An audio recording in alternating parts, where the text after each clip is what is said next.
to go defensive on A.J. Stoner. Here comes Brady Shadd as well as they work down the short chute over to turn 11. They look to the inside. Here comes Stoner as he'll try to cross over. Can't quite make it work, but he'll have help from Brady Shadd as they come over to 12 and 13 as they work their way through. Will A.J. Stoner have enough to make it work here as they come? 2 laps to go for your race leader of Landon Buer. Yeah, we'll see if Stoner tries anything crazy here. He goes to the outside to fade a little bit.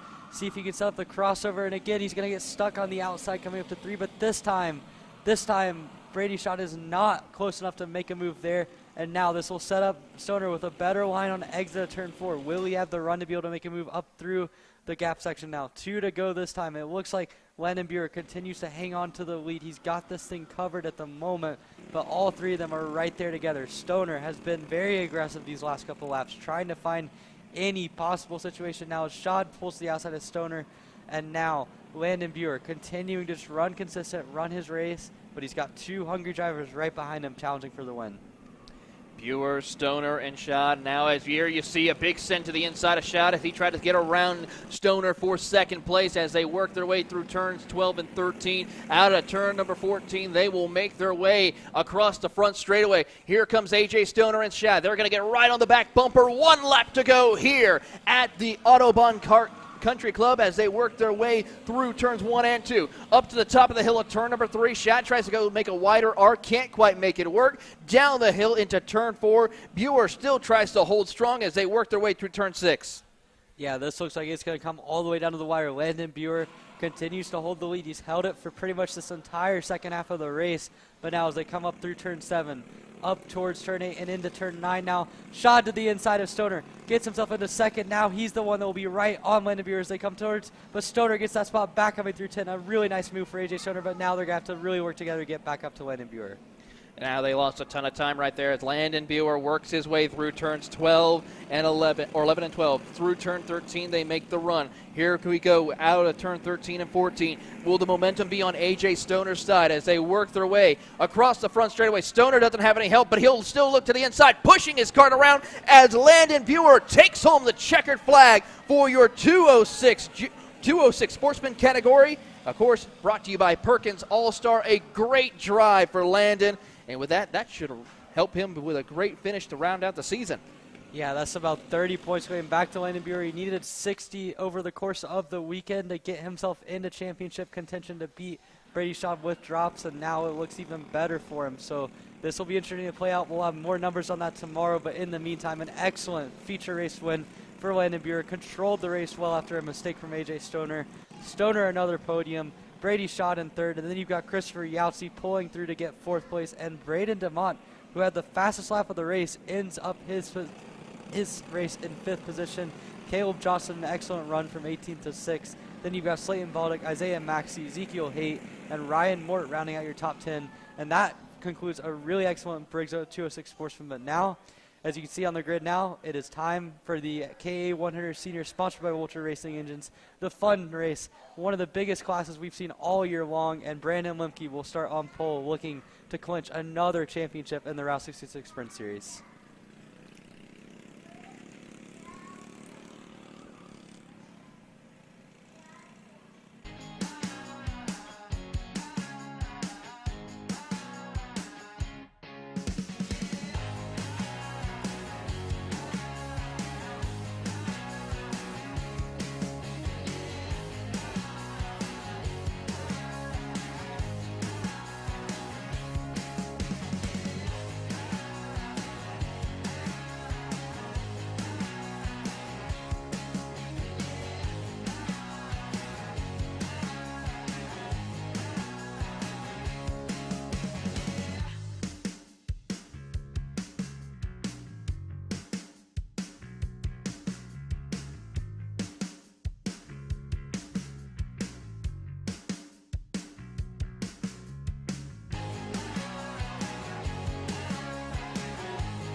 Parolin USA, a top-level performance team with unmatched hospitality, offering a full-service driver development program with year-round testing available in Miami, Florida, and the official North America racing team of Parolin Racing Chassis. Chassis and parts available at ParolinUSA.com.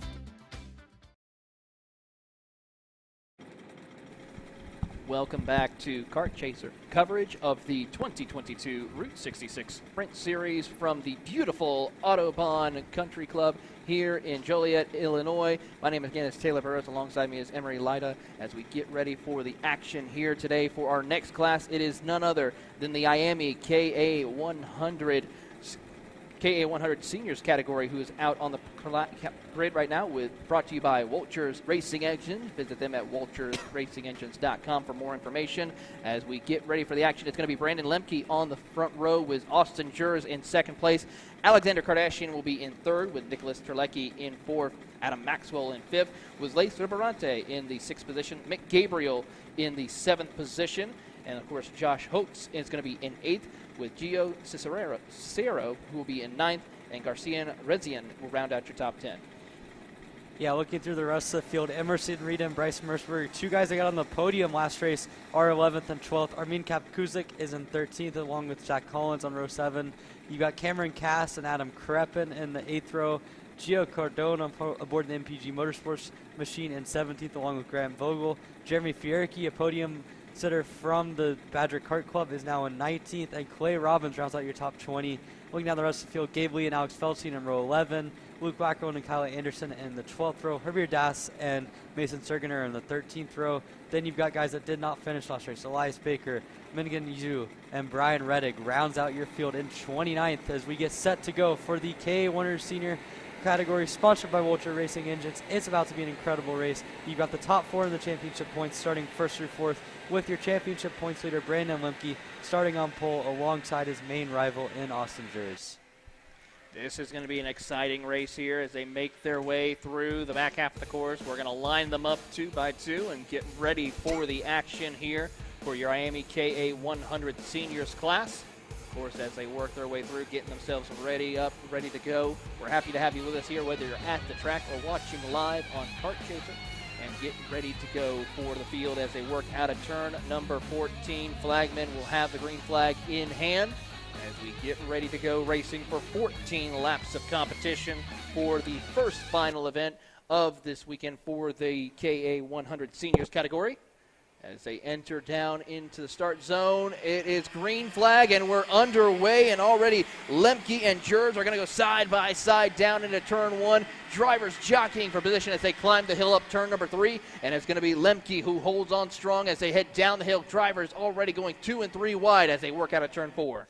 Yeah, and it looks like actually Austin Jers was able to get himself up to the race lead from the outside of row 1, and now coming through turn 7, 8, 9, he's got a comfortable lead, and that is Nick Terlecki into second place aboard the Hooch Driver Development number 988. A solid start for him. Looks like we've got a little bit of chaos in the back of the field there. It looks to be Adam Kreppen out in the grass, and maybe one other cart as well, but certainly not a good ideal start for him.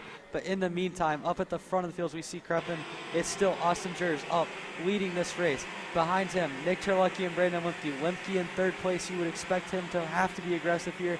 And Race Liberante, a little bit of a struggle for him in qualifying. But in the pre-final, he had a lot of pace. And now, as we see Lemke to the inside of turn 1 for P2, it looks like Liberante is going to factor heavily into this final.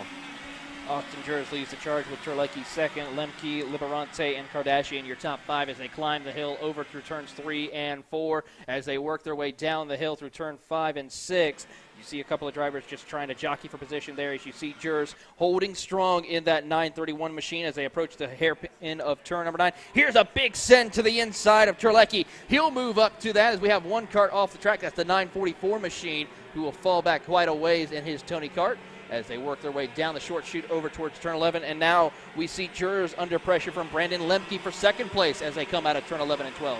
Yeah, certainly Brandon Lemke got himself up to the lead. That was a critical move. Mason Sergener is out of the race. He's had a mechanical failure in his 941 kart, but now as they come down towards the end of lap number 2, Brandon Lemke leads this race. We saw Race Liberante get up to P3 aboard his race factory number 969. Now Terlecki down the inside of Liberante for third, gets that spot back and he's now back into third. But Austin Jers and Brandon Lemke, the class of the field over the course of the season, are now first and second. Lemke fell back to third on the opening lap. He's back up to the race lead, and we'll have to see if Jers has anything he can do to match Lemke, or if Lemke, like we saw in the pre-finals, is going to be able to pull away. But now it's a 5-car battle in the lead group.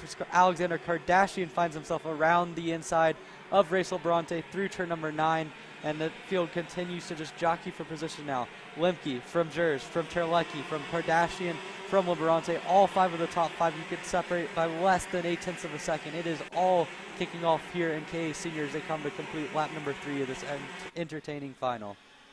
Very entertaining here as they work their way across the start-finish line. It's going to be Brandon Lemke leading on strong as we see Mick Gabriel being the first driver to break into the 52-second bracket here today as he sets the fastest lap in 6th position as they climb the hill over at turn 3. Working through the back half of turns 4, 5, and 6, you see them working on as it looks like Austin Jers might have moved up to the race lead. He's really trying to work his way through. Nope, he's in P3. He lost it to Nicholas Terlecki, who moves up into 2nd.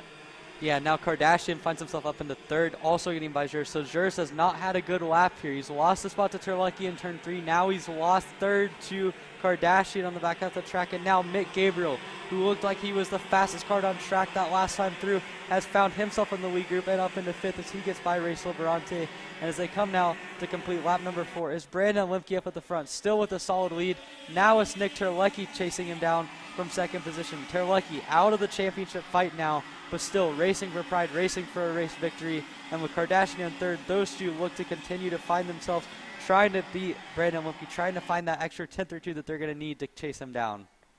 Keeping an eye on, of course, Kardashian, Terlecki, and Lemke as they work their way out of turn number 6 and 7 through the chicane of turn number 8 as they head down into the hairpin of turn number 9. Lemke doing what he needs to do. Terlecki trying to keep pace with him in 2nd place as they come out of turn 10. Heading down the short chute of towards turn 11. We have multiple karts off the track there as their race is done here for the finals this afternoon as they work their way through turns 12 and 13. Great racing action as we see Lemke and Terlecki leading the charge here as they work their way out of turn 14. Across the line they'll go. Lemke still holds on to the race lead by multiple kart lengths as Austin Jers sets the fastest lap of 52.486. It is do or die time for Austin Jers. He knows in the championship battle he has to find a little bit of extra pace here, and right now he's doing that. He had a little bit of a rough last lap, but now he's found his rhythm back. A 53.1 on that, or a 52.4 on that last time through to gain another 10th of a second on Lemke. But Brandon Lemke continues to just run consistent laps up at the front of the field. He's not running the fastest on the track, but he's close to it. And the thing is, every single lap, these guys from 2nd on back continue to fight each other. And now Austin Jers has found himself into 3rd position, getting by Alexander Kardashian. He's the one that's right behind Terlecki. So the more these guys fight, the more that's going to open things up for Lemke. But for Jers, it is now or never for him. If he does not get up to Lemke, this is going to make his championship fight that much more difficult. As they come now to complete lap number 6, Jers again goes purple, the 2nd lap in a row, gets by Terlecki for 2nd in the process, pushes Terlecki down to 4th as Kardashian follows through, and now Austin Jers, a man on the mission at the moment, leading a pack all the way back to Race Liberante and maybe even starting to get back to Emerson Reed as well in 7th. So 2nd through 6th, all right there together, led by Jers, trying to catch back up to Lemke. Austin Jers really now stepping it into overdrive in this second half of today's race as they work over towards turn number 10. Currently the gap is about 0.7 of a second between your top 2 as they work down over towards turn 11 and 12. Jers really putting the pressure on as he's trying to make up that ground as they come out of turn 13 and 14. It's going to be halfway this time by for your race leader, Brandon Lemke. As they come across the line, it's going to now be 0.9 of a second. So it's a second gap between Austin Jers and Brandon Lemke as Lemke makes a new personal best for him as they climb up the hill at turn 3. Yeah, Austin Jers that time had to make a move on Terlecki in turn 1, so this will be a lap where we can get a good representation of what his pace is looking like. But he needs to get at least a 10th on every single lap to catch up to Brandon Lemke, which is really difficult to do because Brandon Lemke has been around the block. He knows what he needs to do in these sorts of races, and as we come down towards the end of this race, it's going to be critical for Jers to make some more passes. We see Race Liberante getting by, I believe that's Mick Gabriel for 5th position now. So a good move for Liberante. Maybe he hasn't had quite the pace he wanted to have in this final, but certainly still hanging on to the lead group, and a podium seems possible. And looking down through the rest of the field, a nice run for Emerson Reed to get himself up into 7th. Beyond that, Alex Feltzy and Javier Das have had nice runs from the tail end of the field, but up at the front, they're still trying to chase down Brandon Lemke. Jers that time of 52.3, going to need more than that. They just matched each other last time around. So Lemke looks safe in the lead at the moment, and Jers are going to have to find a little bit of extra pace to get himself up there.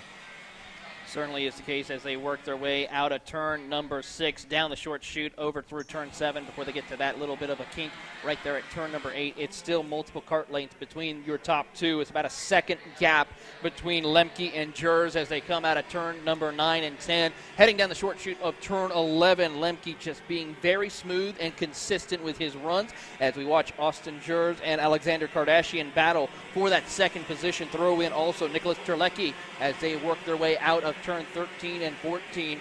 It's, of course, Lemke leading strong all by himself. Then 3-car pack of Jers, Kardashian, and Terlecki as they come across the line. Let's take a look.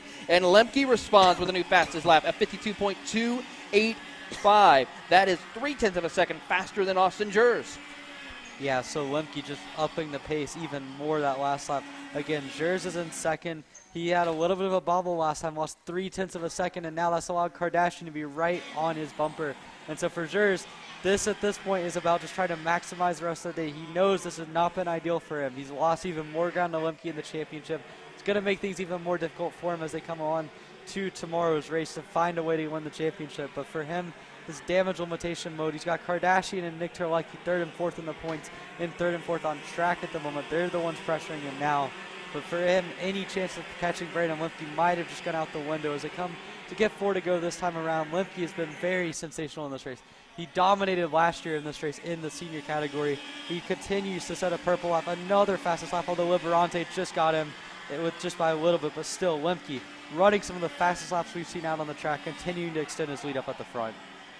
Great racing action for your IAME KA 100 seniors, brought to you by Walters Racing Engines as they continue to do battle here for second place. How about Jers and Kardashian jockeying for position as they head over towards turn number 9, heading into the hairpin. They will now stretch it out a little bit as Jers, Kardashian, and Terlecki jockey and battle for that second step of the podium as they work down out of turn number 10, heading into the hairpin turn 11 and 12 before rocketing off there towards turn 13. And as they work their way through, we're going to see 3 laps to go for your race leader of Brandon Lemke as he comes across the start-finish line. Let's see what time he sets up on the board. A 52.199 as they come across the line, and Jers not that much off the pace, but still 1.5 seconds back. Yeah, at this point, it's not the pace, it's the laps. It's the biggest thing for Austin Jers as we now look and see Race Liberante and Nick Gabriel continuing to fight. Gabriel stays ahead in 5th position right now. So certainly those two are going to have to find a little bit of extra pace to to get to 2nd through 4th, which is occupied at the moment by Jers, Kardashian, and Terlecki, as we now get a good view of them coming in as now Liberante in the background makes a move for 5th position. But really, it's now, again, continuing to fight between Liberante and McGabriel. But at the moment, it's those two really kind of having the best pace among the 2nd through 6th group. It's Lemke up at the front, continuing to just run consistent lap times. Not really the fastest on track by a mile, but because no one else can keep up the consistency and continue to fight each other. As now, as I say that, Lemke, another purple lap. 52.0. This is just routine at this point as he gets the 2-to-go signal and continues to dominate as we continue to watch the battle between Race Liberante and Mick Gabriel. But at the moment, it just continues to be Brandon Lemke pulling out another 10.5 from Austin Jers. At this point, all Jers can do is try to hang on for 2nd. He's got Kardashian and Terlecki right in his wheelhouse, and then it's just a big gap back to Gabriel and Race Liberante fighting for 5th. But still, a very dominant performance here by Brandon Lemke. Lemke doing what he needs to do here today as he works his way through all by himself as he continues to lead the charge here as they come out of turn number 11 and 12 and then work their way through turn 13. He is all by himself, 1.6 second and growing as he comes out across the line. White flag in the air for Brandon Lemke as he comes across the line. Austin Jers, 1.7 seconds back. It's pretty much just try to hold on for 2nd as he will hold off Alexander Kardashian as they climb the hill over to turn 3 and down the hill through turn number 4. Everyone just trying to single file get to the finish of the race as they work through turns 5 and 6 down into turn 7 before the chicane of turn number 8. Lemke really just by himself putting on the pressure and just showcasing amazing talent and control of his beautiful 901 kart as they work their way down over towards turn number 10. And through there, they'll head down the short chute for the final time of turn 11 and 12.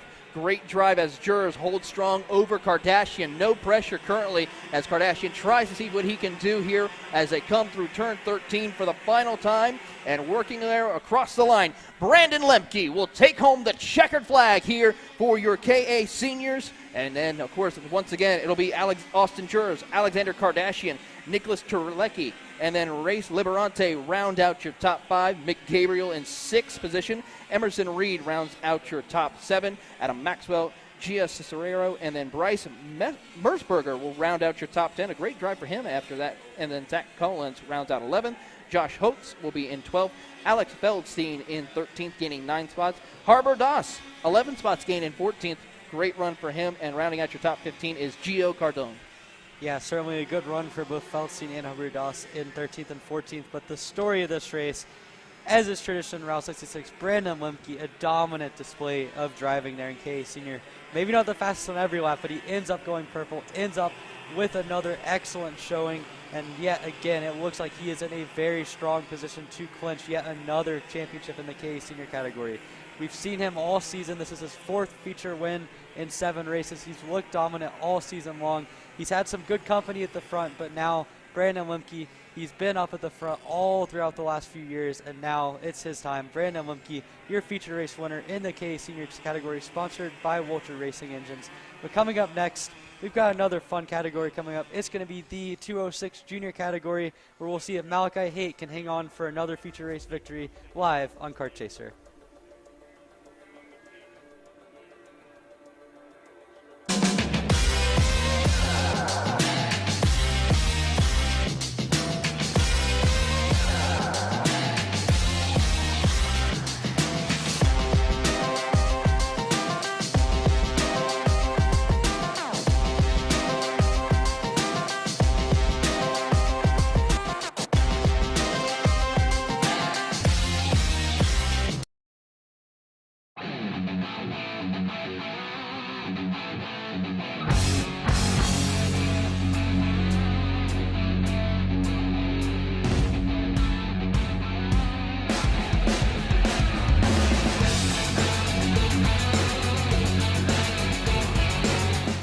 Greenemeyer is going to score the final win of the U.S. Pro Kart Series.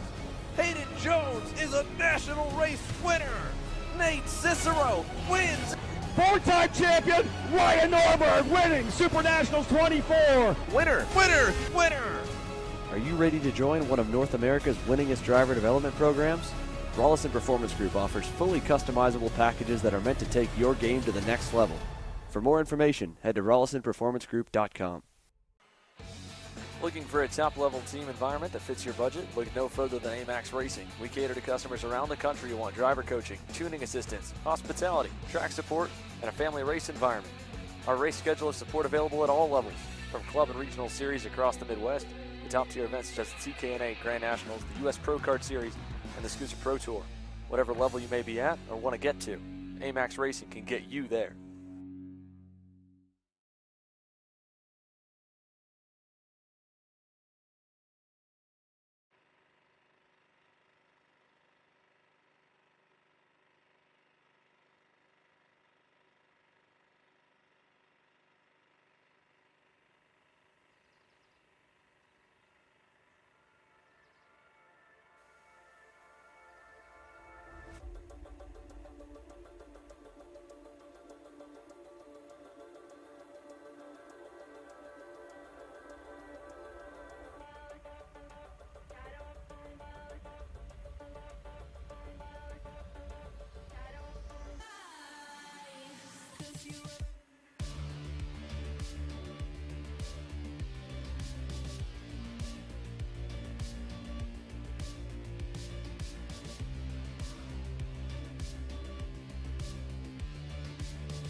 We welcome you back to Kart Chaser coverage of the 2022 Route 66 Sprint Series. We've already completed 2 of the final events here so far for today's action. Next up onto the track will be your 206 Juniors, powered by One Power Sports. Visit onepowersports.com for more action. As myself, Taylor Burris, along with Emery Alita, we're here for another great racing action. Next up for the 206s, Malachi Haight really had a strong performance here today, but Nagisa Yokosawa is definitely one to watch as well. He had a lot of pace in the pre-final event, just could not really find the way to catch up to Michael after they had some separation. Yeah, I mean, Yoshikawa had a lot of pace in that race, or at least enough to match Malachi Haight, but it was just Haight's consistency and ability to get out front early on that sort of made the difference. And as we look to the final now, it's going to be interesting to see if they race Haight a little bit more aggressively to kind of get him off of his comfort zone and get him into traffic, because that is the biggest thing about this 206 junior category, is when you're running laps, you can have 4 or 5 tenths difference, but if you're all the way in a pack, it can be difficult to pass and it can be difficult to break away once you make that pass. So for Malachi Haight, we've seen him run really good up at the front, but I would not be surprised if we see someone like Yoshikawa or Jackson Wolney make it difficult for him in the early stages of this race. Of course, the rest of the field will follow, as Jackson Wolney will be in 3rd, Logan Wackerlin will be in 4th position, Blake Sarcia will be in 5th, Jack Sutton in 6th, and Jocelyn Schlenker will round out your 7-car field as they work their way. I hear the engines rolling out there on the track. We're about to turn them loose and get them ready to go for 14 laps of action. It's going to be Malachi Haight and Yokosawa who will lead the charge here when they get themselves out on the circuit. Of course, 14 laps here for the final event for today's action for your 206 junior category, brought to you by One Power Sport as the field works their way to the short chute. And as they work their way over, we will see if we are going to be good to go and ready to go back green flag racing here once again for race number 3 for your 206 juniors. Cars working their way out of turn 14.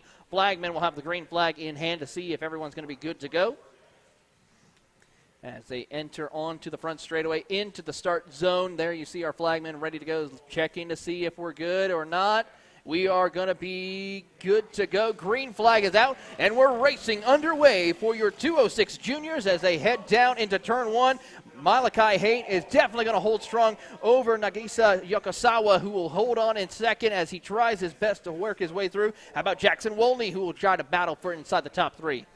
Yeah, nice start there for Malachi Haight. Got a little bit beaten off the line, but was able to kind of drive it deep into turn 1, cover up Nagisa Yoshikawa in second place, and now he can set his sights on the rest of this race from the lead. Jackson Wolney briefly came under fire from 3rd position, but he settled in nicely there as well. And then up through the rest of the field, you've got more battling on from 4th on back. I believe Logan Wackerlin might have lost the place on that opening lap, so certainly a nice start for Malachi Haight. He's got another 2 or 3 car length gap. We'll see last time this is where he was able to build the gap at the early part of the race that he never lost through the rest of the race. So you can continue that to this race. It'll make his life a lot easier as they now come to complete lap number 1, focusing in on the lead of the race, getting back towards the start-finish line. It's about a 5 car length gap for Malachi Haight over Nagisa Yoshikawa, and then Jackson Wolney in 3rd. We'll have to see how long they work together to try to stay up with Malachi Haight. As I say that, he makes a slight mistake coming through turn 3. Coming out of turn number 3, heading down the hill through turn 4, 5, and 6. They'll make their way through. Haight and Yokosawa will be your top 2. Jackson Wolney will stay on. How about Jack Sutton picking up 3 spots? As one cart goes off, that, I believe, was that Malachi? No, that was not Malachi. Logan Wackerlin. That was Logan Wackerlin, who is definitely fallen off the pace after that issue coming out of turn number 6. So he is going to have to make up a lot of ground here as they work their way down the short chute over towards turn 11, the hairpin, and turn number 12, as we watch the battle for second between Yokosawa and Wolny as they are all over each other's bumper, trying to get themselves down out of turn number 14. They're going to make a push for the race lead of Malachi Haight, but not going to work this time as they cross across the line, and they're still quite a ways back as Yokosawa sets the fastest lap, half a second back. Yeah, good lap there for Yokosawa, briefly kind of putting himself up into the second position. He's only about half a second off from what Jackson Wolny was able to do.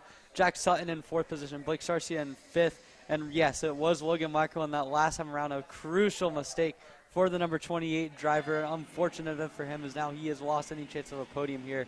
But the second and third position, Wolny and Yoshikawa continue to work together, and they're not really running that much quicker than Haight, but over the course of a lap, it is making a difference. And if they can just continue pushing and hope that Malachi Haight makes a little bit of a mistake, they could be right back up for the lead of the race in the near future.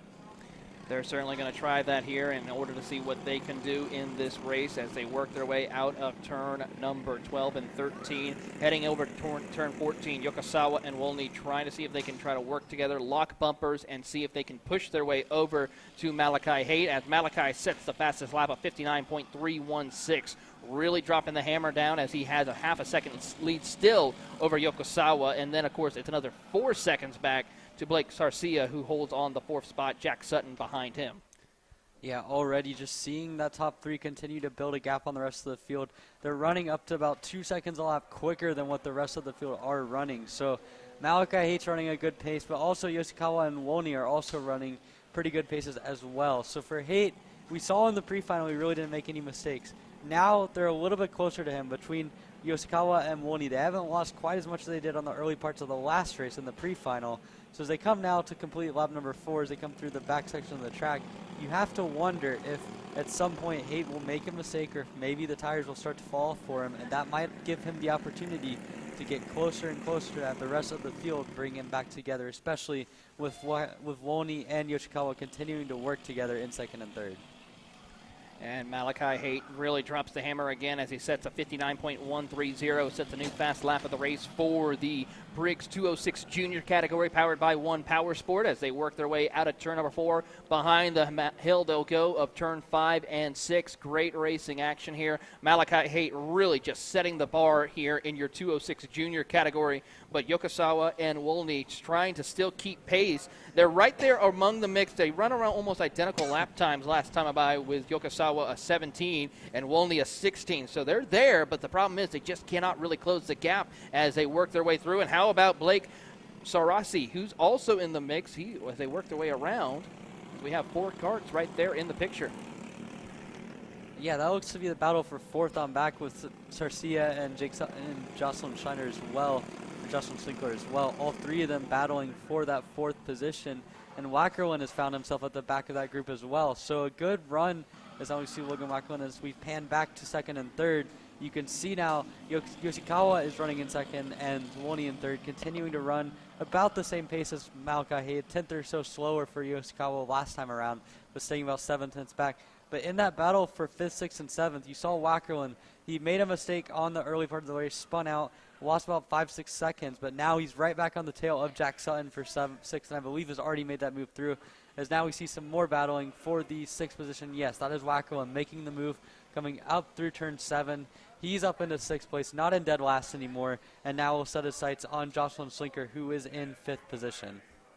Slinker, of course, your biggest mover of the race, gaining 2 spots so far as they work their way out of turn number 9. And now we go back up to the front of the field to see Malachi Haight holding the line right now against Nagisa Yokosawa and Jackson Wolin, who's currently running on through the field, heading over into turns 1 and 2. Great drive by Malachi as Nagisa Yokosawa set to 59.03, so we're almost about to break into the 58th by how the pace is going here as they go down through turn 4 and 5.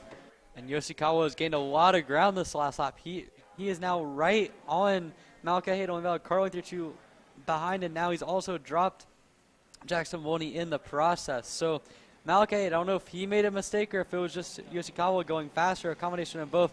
but he lost a bit of ground. But now Yoshikawa went a little bit wide on exit of turn 9, clipped a cone there. That's going to cost him a little bit of time, and now it's back to about a 3 or 4 car length gap for Malachi Haight. So Haight is the most pressure he's come under all day long. In qualifying, he was over half a second clear. In the pre-final, he was able to build about a 1.5 second gap. Now in the final, Yoshikawa was able to get all the way up there, but now he's lost a lot of time again as they come down the main straightaway to get the halfway marks. Now 7 down, 7 laps to go in this race. And you can see Malachi Haight just continuing to stretch the lead now. Again, a mistake by Yoshikawa on that last lap gave him a little bit more breathing room there. And even then, it's still only a 6/10 gap. So Yoshikawa's first half of the lap was sensational there. It certainly was, and the gap still is about 0.6 of a second between Yoshikawa and Malachi Haight as they continue to work their way through turn 8 and now approaching the hairpin of turn number 9. Really smooth line for Malachi Haight in out of turn number 9 as they continue to work their way through turn 10 down the short chute of heading towards turn 11. And of course, Jocelyn Schlenker is currently having a good run as well, just set a personal best for them as they work their way down. Blake Garcia still holds on in 4th position as they watch on. There is that 205 of Malachi Haight leading the charge out of turn 14, has starting to stretch that out. Let's see if he can respond to Nagisa Yokosawa's fast lap of the race as they come across the line. He does a 58.969 as he sets the new fastest lap. Yeah, Malachi Haight there already has had a good race so far, but now he's wrapped up the pace just a little bit more. A 58.9 on that last lap through, continuing to run a fast lap and continuing to get himself a comfortable lead, and I think that's going to be the critical thing. He's not stretching away from Yoshikawa anymore, but he's still able to keep a consistent run. He got another 10th on that last lap to run a 58.9. Jackson Wolney's fallen off both of them now. He's 8/10 back. So for Malachi Haight, this has turned into a one-on-one race, and at this point, he has the pace to where it looks pretty favorable for him. But looking down the rest of the grid, it looks like Logan Wackerlin is continuing to run a really good pace now in 5th position, as he is now almost back up to Blake Garcia. So not a great day for Wackerlin. Obviously, the mistake's going to haunt him, but he can still get himself up to 4th, gain some valuable points. But at the meantime, Malachi Haight coming across for another lap here. Not quite as quick, but still able to run about the same time as what Yoshikawa was, and keeps about an 1/8 of a gap margin. Yoshikawa trying to see what he can do to find the speed he needs in order to go and catch Malachi Haight here as we are already closing in on the halfway point. Actually crossed the halfway point not too long ago. 5 laps to go for Malachi Haight here in the finals for your Briggs 206 Junior category, powered by One Power Sport, as the field works out of turn 5 and 6. There you see your top 3 line to stern, nose to tail as they work their way through. Actually, this is a battle for 5th position we're watching right here. This is Logan Wackler along with Blake Garcia and Jocelyn Schlenker as they 3 jockey for position. The 819 of Schlenker trying to see if she can break into the top 5. Yeah, we've seen Wackerlin come up through the field now. He's now got that 4th position from the other 2 guys there. And so for Jocelyn Schlenker as well, she's going to have to do quite a bit of work now to get herself up into 5th position. But for the rest of the field, Blake Garcia had 4th under control for a while, lost it to Wackerlin. Wackerlin probably is the 4th best pace on the field, is now coming down towards turn 1 again. We're going to 4 to go, and now we see again Blake Garcia making a move on Wackerlin into 1. Runs a little bit wide. That's going to prevent a crossover coming through turn 3. So good decision there. But in the meantime, up at the front, looking at the pace, Malachi Haight and Nagisa Yoshikawa continues to run similar lap times, and they've completely dropped Jackson Wolney. So there will be a 2-kart race for the lead, if Malachi Haight comes under any pressure. And for Logan Wackerlin in 4th, we see as you're looking at that battle, he's going to have work to do to get back into that position. As now Blake Garcia, who set his fastest off the race while being passed, has got the position back on Wackerlin, coming down to 3 to go now. Out of the 7 cars, there's 1 car who's off the pace. That is going to be the 09 of Jack Sutton. He's fallen back to 7th position now behind Jocelyn Schlenker, who holds the 6th spot here as we watch this battle for our competitors, as we watch on as they come out of turn number 13 and 14. The 6th machine of Blake Garcia holds strong in 5th, but gets a little bit of a run now as he gets a push from Jocelyn Schlenker for that 6th spot, as they'll go side by side down into turn 1, move Schlenker up to the 4th spot, or the 5th spot now, as we watch on here, and they are really putting on a great show as they work their way through turn 4. Yeah, Wackerlin got back up into 4th position there over Garcia there for 4th position in turn 1, and now that brings Schlenker back into the battle for 5th. And I think at this point, you've got to be wondering just how much does Wackerlin have to do to pull away from these guys, because he's clearly got the most pace out of all three of them, but he just cannot seem to pull away. It's something that I'm really impressed by what Malachi Haight has been able to do in this race, because in Briggs it is hard to get a gap. We've seen Haight constantly be able to do that. Even if he's not necessarily that much quicker, he's able to get out to a 7 or 8 kart length lead and just continue that, as we see him briefly coming through across the start-finish line to go down to 2 laps to go. He's pulled a full 0.8 of a second on Nagisa Yoshikawa. That was a dominant lap there as Yoshikawa and Jackson Wolney both made mistakes on that lap. And now Malachi Haight, with 2 laps to go, looks to be in the clear for a main event victory in Briggs 206 Junior. Again, a solid season for Malachi Haight, but if he can get this victory here, it will add to it and really kind of cement a solid season in the 206 category, as Yoshikawa and Wolney are now way too far back to have a realistic challenge.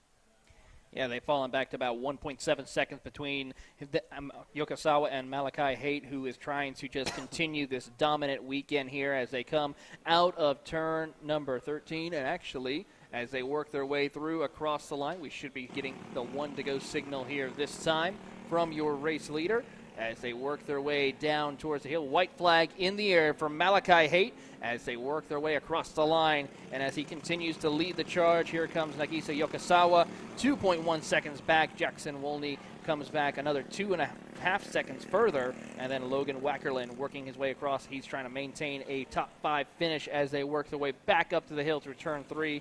Malachi Haight, just a dominant run all day long, working out of turn number 6 through turn 7.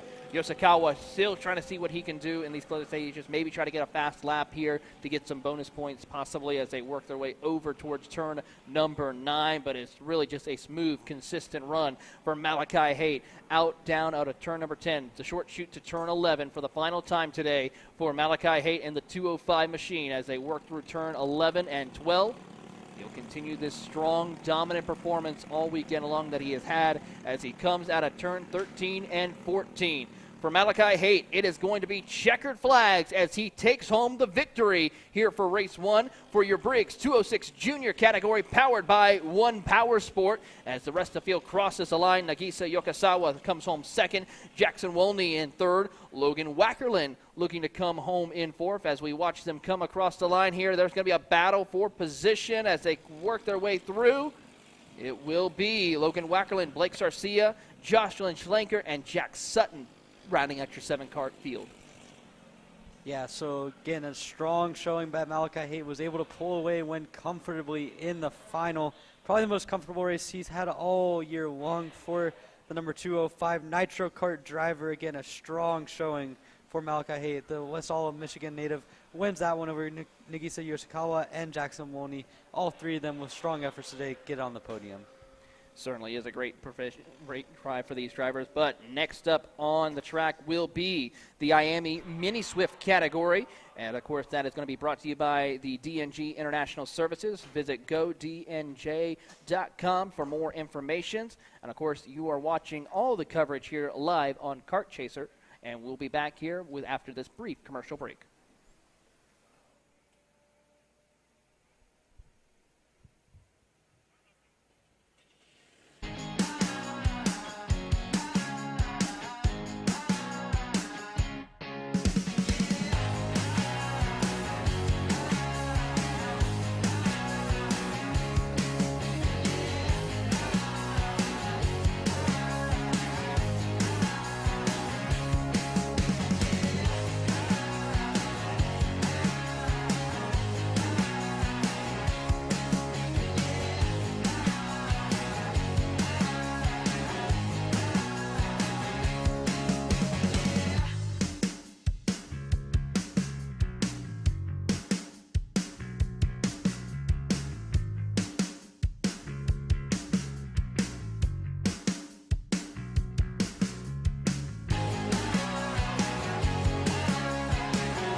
Coverage of the 2022 Route 66 Sprint Series season finale at the Autobahn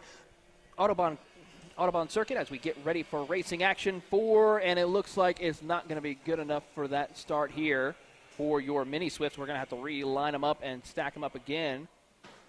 as that was not the start that they were looking for race officials. But we'll go over quickly your top 7. It's going to be Ethan Tovo, who rounds out your pole position with Landon Buer in second place.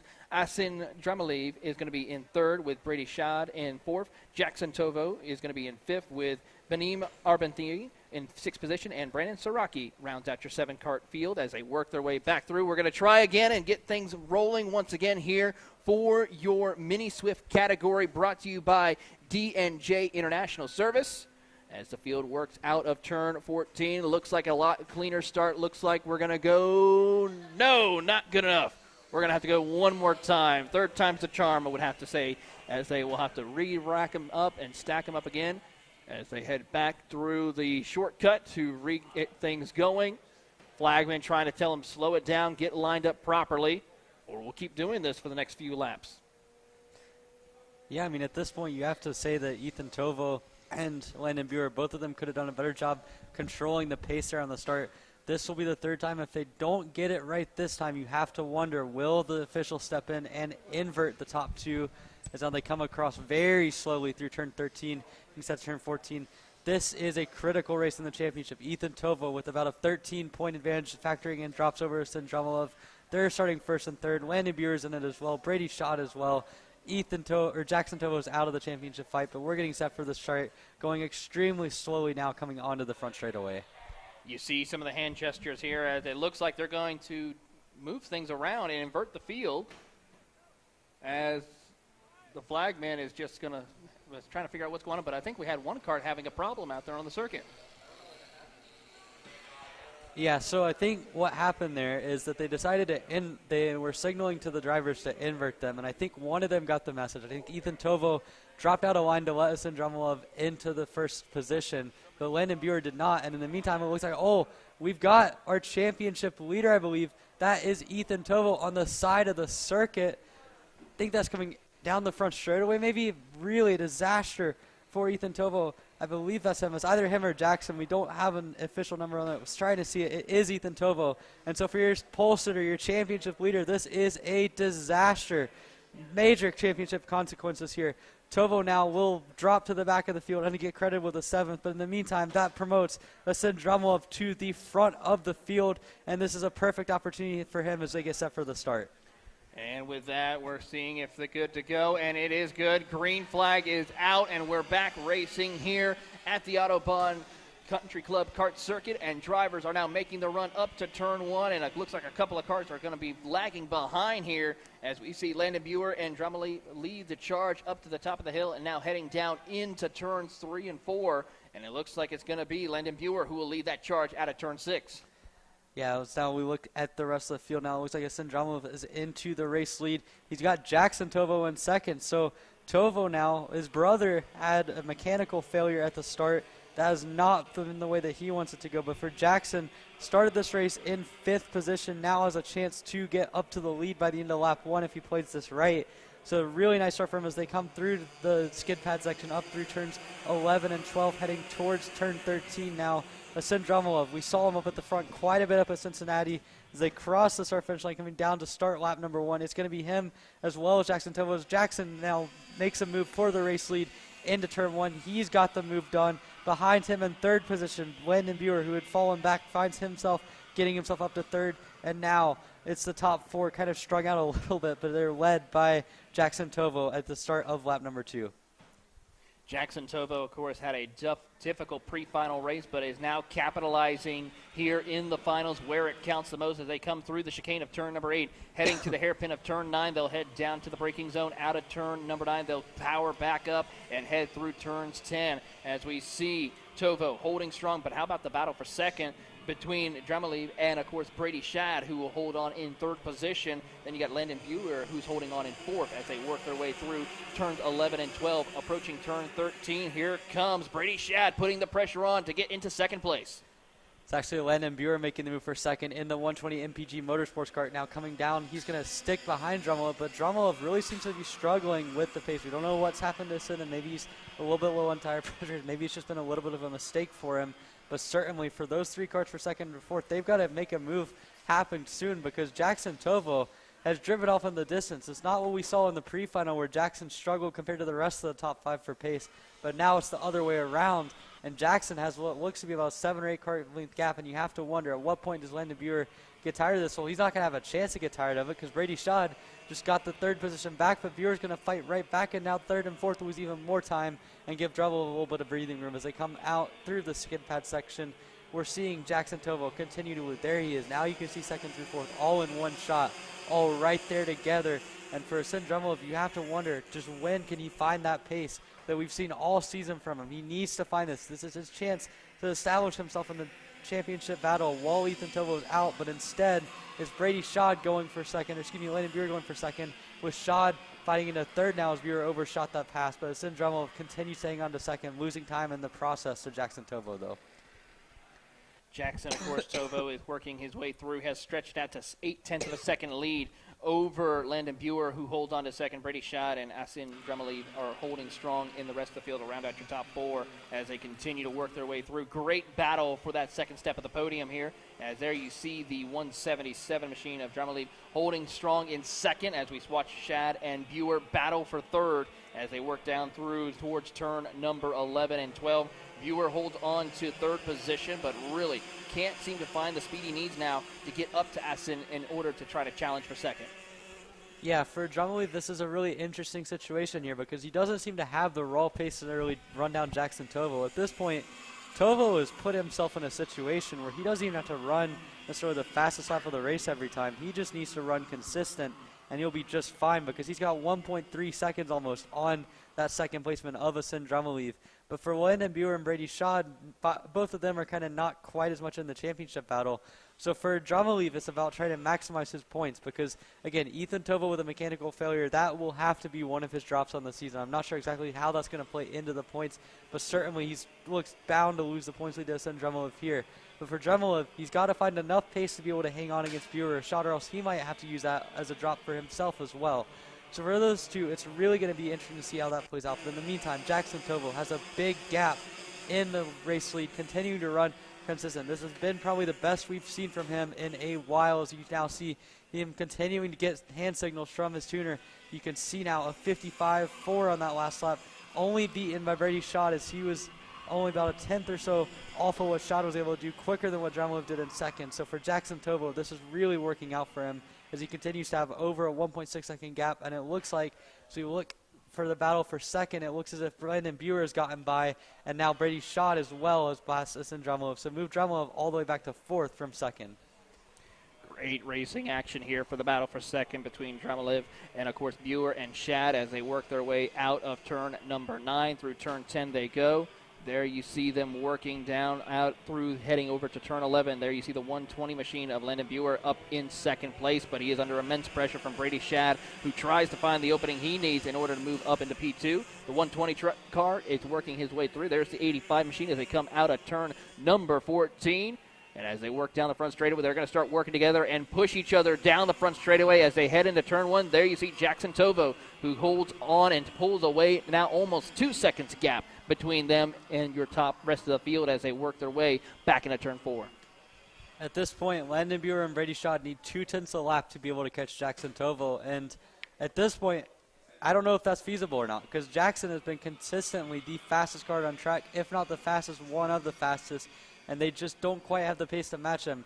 In the meantime, one thing that's worth watching is what can Asin Drummel do. He lost that 2nd position to both Brady Schad and Landon Buer, and now it's about trying to just stay up with them and then eventually trying to get that position back. So coming now through the skid pad section, you can see Buer and Schad content to work with each other, not forcing any sort of issues. Schad in particular content to just push behind Landon Buer. And now coming down the main straightaway, you can see there's Tovo. Then there's Schad as he's going to look for the inside of Buer. That is not ideal for both of them, and that's going to really kind of put a damper on their hopes as they hit halfway.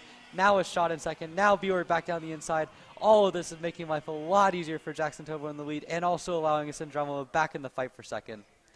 Drummond trying to see what he can do as he tries to look to the inside of Brady Shad as he will try to complete the pass. Takes the outside lane as they approach turn 7. Can't quite make it work as they work over towards turn number 9. And we watch Landon Buer trying to pull away as there they go a little bit wide for the Brady Shad as he falls back a little bit. This opens that door for Asen Jamalab as they work their way down towards turn 11 and 12. Great racing here for the second step of the podium between 2nd, 3rd, and 4th as they work their way towards turns 12 and 13. And watching on here as they continue on, a great battle. And then, of course, Jackson Tovo has pulled away even further from the field as he set the fastest lap of a 55.371. Almost 3 seconds now separating your top 2. Yeah, so another good run there from Jackson Tovo, continuing to run consistent lap times. Gained 7 tenths on Landon Buer's 3 seconds. He's only got 6 laps left. But at this point, you see it's just really kind of all spaced out at the moment. Looking down through the rest of the field, you got Ben Abernathy in 5th position outside of that top 4. He's had a rough day so far. He came into this day with championship aspirations. It hasn't worked out for him. He's looking at this point at a 5th place, which is going to do really negative damage on his championship hopes. Brandon Saraki in 6th is kind of on his own in terms of just kind of learning on the day. He's gotten faster throughout the day. He started out almost 2 seconds off in qualifying. Now he's not that far off as now we go back to the on-track action, seeing a battle for second as Shad looked to the inside of Buer for a moment there. Nothing happening. You see Dromov right there with him as well. And so those 3 continue to fight it out. But Jackson Tovo, what can you say about him? Just a continuously consistent effort, continuing to run all the way up to the front, upwards a half a second clear of what Buer is doing. And then in the meantime, Drumlow was able to go quicker, and Benim Abernathy not too far away from that battle at this point. Drumlow gets up to 3rd. Yeah, Abernathy is right there in the picture. You see him just a little further back from this group of 3 as they work their way out of turn number 6, approaching turn 7. There you see that 4th car in line as they come heading over towards turn number 8. So he could challenge maybe for a 4th or 3rd position here if these other 3 competitors start really putting the pressure on and racing each other in these closing stages. 5 laps to go, coming to 4 laps to go here for Jackson Tovo, who is definitely going to be one that is definitely going to be, I had to say, the driver of the day for this class, because we saw him come through, fall back in the pre-finals. We were thinking, okay, this is something that Tovo was not expecting, but we'll see what happens for him in the finals. And he has come out on top as he just set another fast lap of the race, a 55.341. Yeah, for Jackson Tovo, this has been a very consistent effort for him. He hasn't been that much quicker than the field, but just consistently putting it down. Now we see more battling for second on back. Landon Buer puts himself in second as Drummond briefly tried to get that position, and that's going to cost him as he lost a position to Brady Schott in return. So, again, Landon Buer doing a nice job of going defensive, but his raw pace has not been there since he got up into the 2nd position. You see aboard the MPG Motorsports 120 entry, he is not able to consistently find the pace that he needs to, and that's allowed now Benim Abernathy back into this group. So what was once a 3-car battle, in about half a corner you're going to see here, is going to be a 4-car battle. But now Brady Schott to the inside through the skid plate section. You do not see that often in the skid pad section, but certainly Brady Schott gets himself up to 2nd.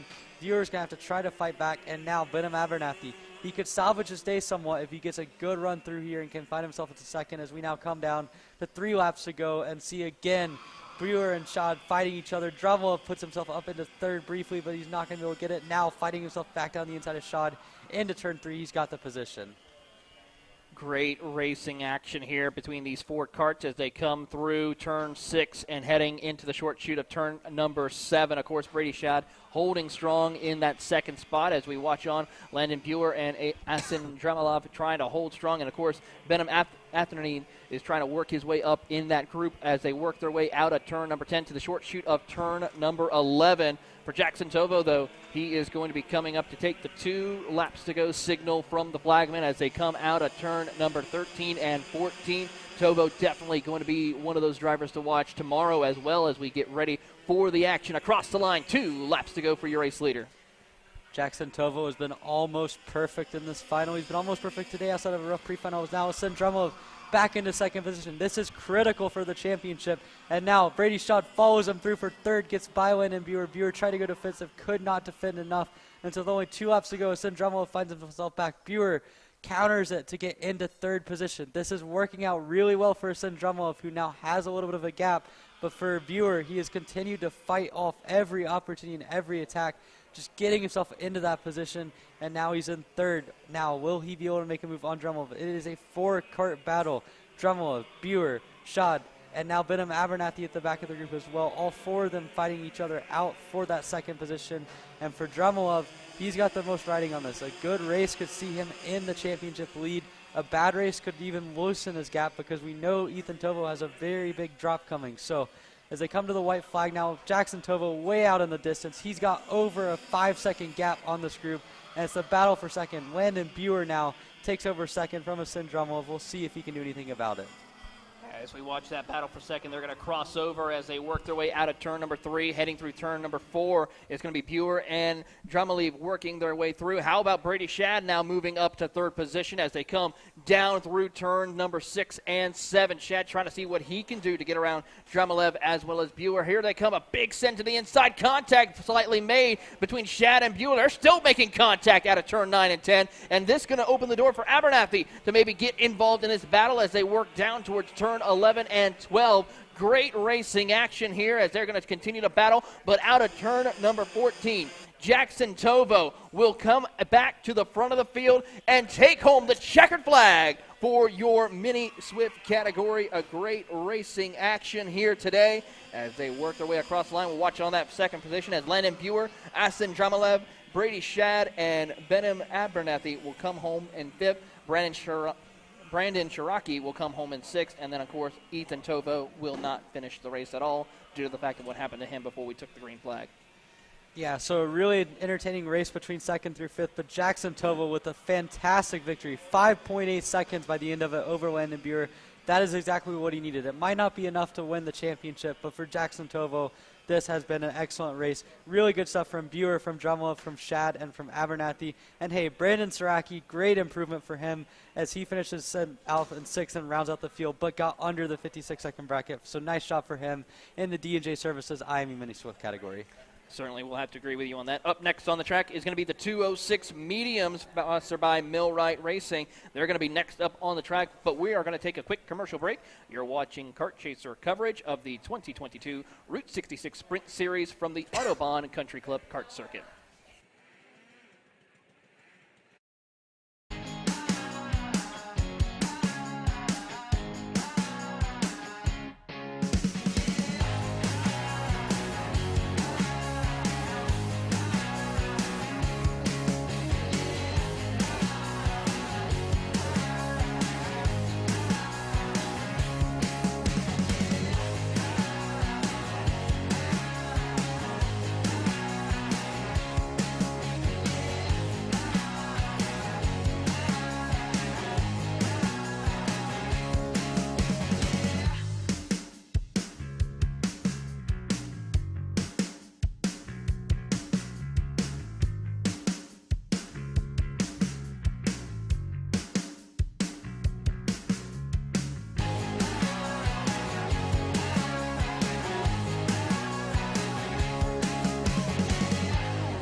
Kart Store USA is a kart parts supplier that racers and retailers can count on when they need reliable advice and service. We focus on servicing all racers with honesty and pride while maintaining customer satisfaction. We carry a full stock of Kart Republic and Tony Kart chassis, as well as IAMI and Vortex Rock engines. We've also got a host of other parts available and in stock, such as products from Rev Performance Materials, Jecco Racing Seats, and more. We have a 100% satisfaction guarantee. And on top of that, if you're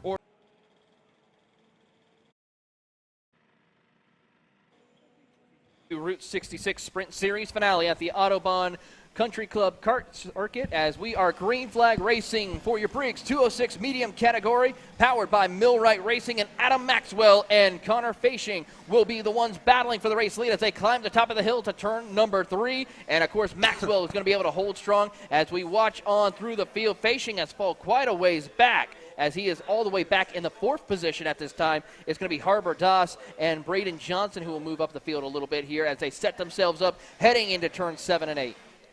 Yeah, good start there for Javier Das, getting himself up into second. We saw in the pre-final, Connor Fashing was able to get himself up into second and stay right on the tail of Adam Maxwell. He's going to have a couple of different objects to get through on this race to be able to get himself up into second position, whether it be through Javier Das or through Braden Johnson, who was Adam Maxwell's teammate. So a lot of work to be done there, but if he has the pacing in the pre-final, that might not be an issue.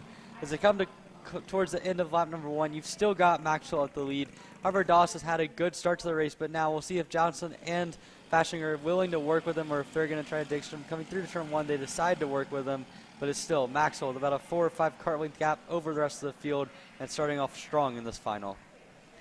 As we watch on this battle for second between Javier Das, Braden Johnson, and Connor Fashing. They're working their way through out of turn number 6. You watch on Das trying to see what he can do and holding into second place. Johnson holding strong in third. And then, of course, you have Jalen Kerr and Spencer Schmidt, which it looks like Schmidt did not take the green. So we have 5 karts out there on the circuit.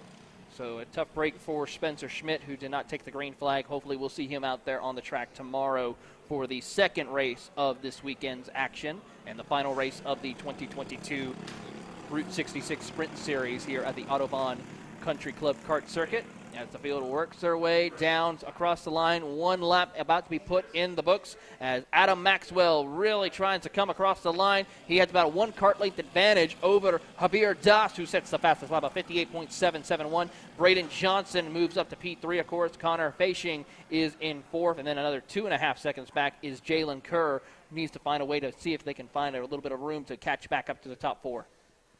Yeah, again, at this point, like we mentioned in the pre-final, for Jalen Kerr, it's about just trying to improve every single time out. She was about a 1.5 seconds off last session.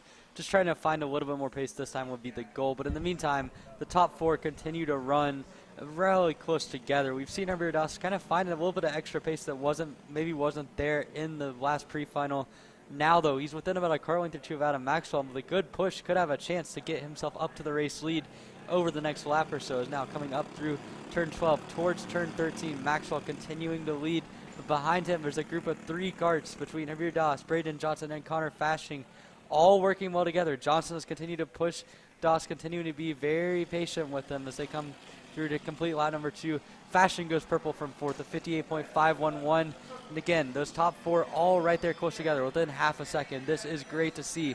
Adam Maxwell and Fashing had a really good pre-final and pulled away from the rest of the field, but now it is all the way down to 4th place, all 4 of them right there together.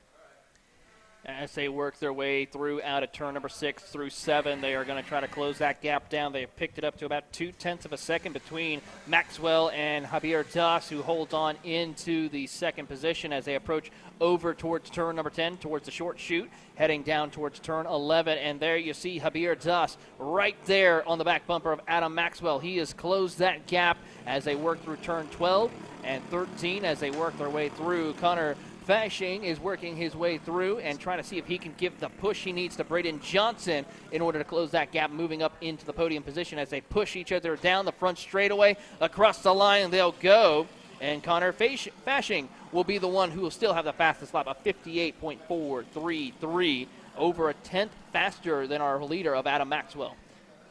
Yeah, at this point, it's really just a stalemate between the top 4. We've seen Fashing run purple lap times, but only briefly, only by just a little bit of time. But now Javier Das is as close as he's been to the race lead all weekend long as they come through the turn 7 and 8 chute. Maybe this is the lap, maybe not. He loses a little bit of time through there, now not under any potential to get the race lead back from Adam Maxwell, but Maxwell just running his race up to the front. It's not been as much of a dominant performance as what we've seen at times for him throughout the Route 66 Sprint Series. He is your championship leader and has a guaranteed path to the championship at this point. There is no way anyone's going to pass him for that. But in this race, he's under threat from a lot of guys, including his teammate Braden Johnson, who's sitting there in 3rd, and Connor Fashing, who's in 4th, as they come to get complete lap number 5, 9 laps to go here. Great racing as Braden Johnson moves up to the fastest lap of 58.245 as he is trying to keep pace. And now here's the pass. Connor Fashing will move up to P3 after a beautiful pass on Braden Johnson. He wants to go for more. He'll look to the inside of Javier Das and cannot quite make it work as they come out of turn number 6. Through 6 they will go. No pressure right now for Adam Maxwell at this time, as Fashing really trying to see if he can find the opening he needs as they head down into turn number 9. Nothing working there as they work to the short chute of turn 10 and sweep it around the corner. Javier Das being very defensive, holding off, of course, none other than Connor Fashion, who is trying to work his way down through a turn 11 and 12, and Adam Maxwell still holds on to the race lead. Connor Fashion, the Minnesota native, has really not been on the regional or national scene this year, but he has got a lot of speed on that comp cart with the green and black graphics, the cart lift graphics, continuing to drive fast here as now Das takes a little bit of a peek to the inside, decides not to make a move on Adam Maxwell. This has been a very good stalemate at this point through the top 4, outside of Fashing making a move last lap, and now Das right on the tail of Maxwell. The top 4 have really stayed right there, nose to tail. Maybe Braden Johnson starting to lose a little bit of time to the other top 3, but at the moment it's hard to really tell. Certainly, though, the top 3, Maxwell, Das, and Fashing, seem to all have about equal pace here. It's just going to come down to racecraft and what those guys can do to pass Adam Maxwell and put him in an uncomfortable situation. That is going to be the question that we're going to have to find out who is going to be able to make that move here in the closing stages. We're probably not going to see it here right at this moment because we're still so early in the race. Coming up now to 8 laps to go, approaching the halfway point here as they approach out of turn number 13, working their way through. You see right here on your screen, Maxwell, Das, Fashion, and Johnson's now starting to fall off the pace a little bit as now your top 3 starting to break away. Yeah, what was once maybe a Braden Johnson falling off the pace is now definitely Braden Johnson falling off the pace. Almost half a second off that last lap, and it really wasn't him going slower. It was the other guys in the top 3 all picking up stepping it up a notch and going at a 58.0. So Connor Fashing in third has really pushed the issue a little bit, forced Das and Maxwell to go a little bit faster than they were earlier. As they hit the halfway point, they are all running really good lap times. And for Javier Das, last time in the pre-final, he did not crack past a 58.5. So for him, this has been a really good development of pace for this race. And he's right on Adam Maxwell.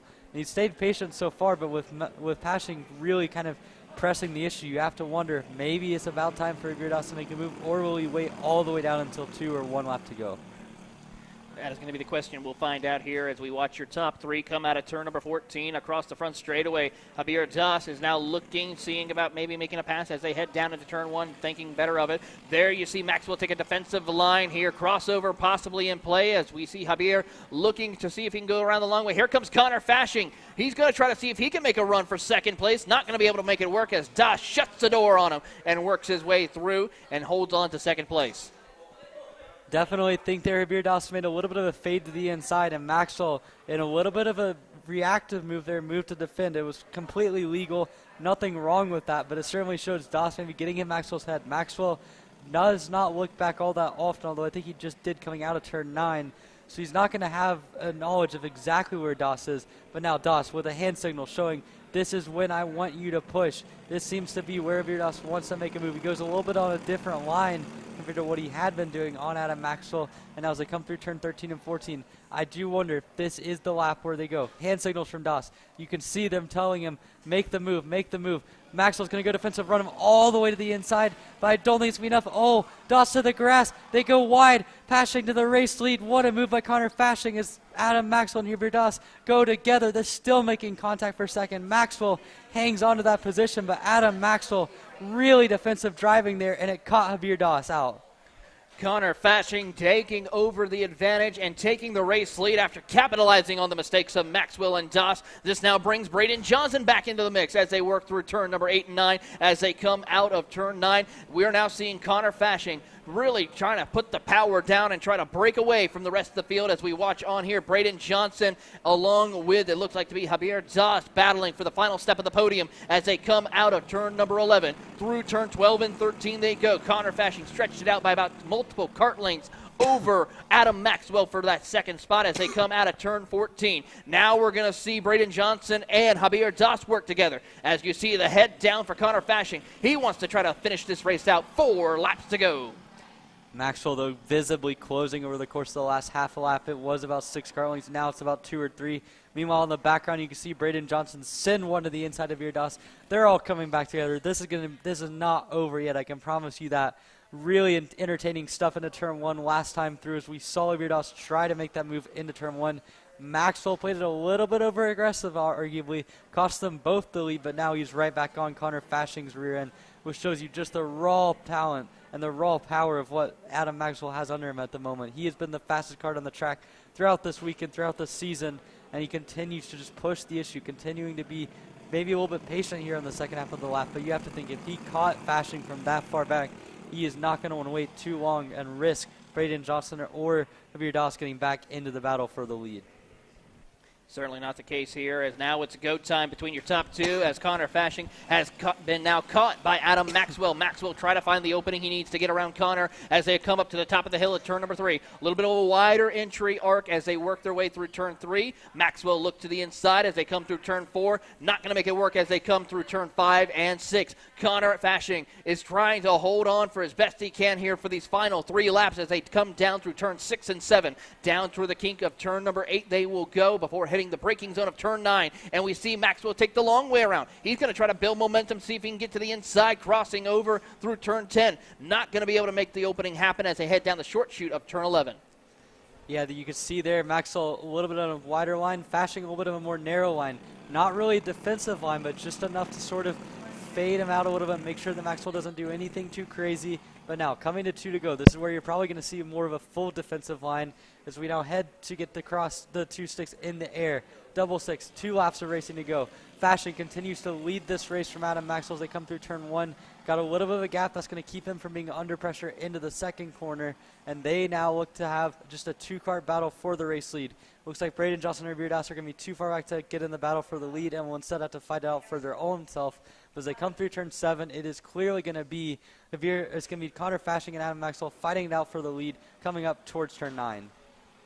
Working their way through, we see Connor Fashing and, of course, Adam Maxwell jockeying for position. Maxwell looks to the outside, see if he can cross over through turn number 10. Not going to make it work. Heading down the short chute, they approach turn 11. He'll get locking bumpers down as they approach turn 11. Backs off a little bit. See if he can build a little momentum through turn 12 and 13. A little bit of a nudge and push to try to get Connor Fashing's number 111 machine up through speed as they come down out of turn 14. Working their way across the front straightaway. It is going to be 1 lap to go for your top 2, and it's going to be a barn burner race here as they come down. Here comes the send for Adam Maxwell. He will try to send it in. He will complete the pass. New race leader, Adam Maxwell, to the top of the leaderboard as they come out of turn number 3. Connor Fashing trying to see if he can capitalize, send it back to the inside. Not able to make it work through turn 4 and 5. And now Connor looks to get to the back bumper of Adam Maxwell. Maxwell takes a look back to see if he can see what's going on. Now they come to turn 6 and 7. Through the little kink of turn number 8 into the hairpin of turn number 9.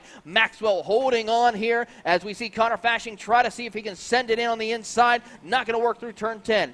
Out, down, across the back short chute, over towards, he's going to go the long way around entering turn number 12. Not going to work this time as they come over the curbs a little bit. Continue to do battle as Connor Fashing gets a better run off of turn 12 and 13.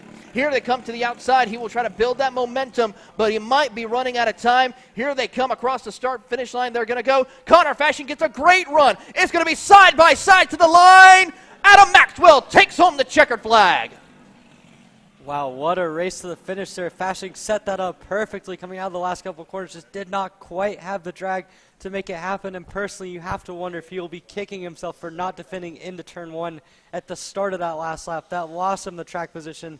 That ultimately lost him the race. But a good effort from both of those guys. Maxwell picks up another LO206 medium sponsored by Millwright. Another win for him. Fashing in second, a nice effort from him in this race. And Braden Johnson was able to win out the personal battle between him and Virdas to get on the podium. Jalen Kerr rounds out your top 5 and all 5 of the entries in this race, finishing about 18 seconds off, but still a good effort from her as well. But still, Maxwell and Fashing put on a phenomenal show down the stretch of that race. Great racing action here for this category, for your 206 senior medium category, powered by Millwright Racing. And of course, we are going to take another commercial break, but when we come back, it's going to be the Miami Micro Swifts, brought to you by Quick Swim, coming out on the track next. You are watching the 2022 season finale of the Route 66 Sprint Series here at the Autobahn Kart Circuit, as we are coming right back after these messages.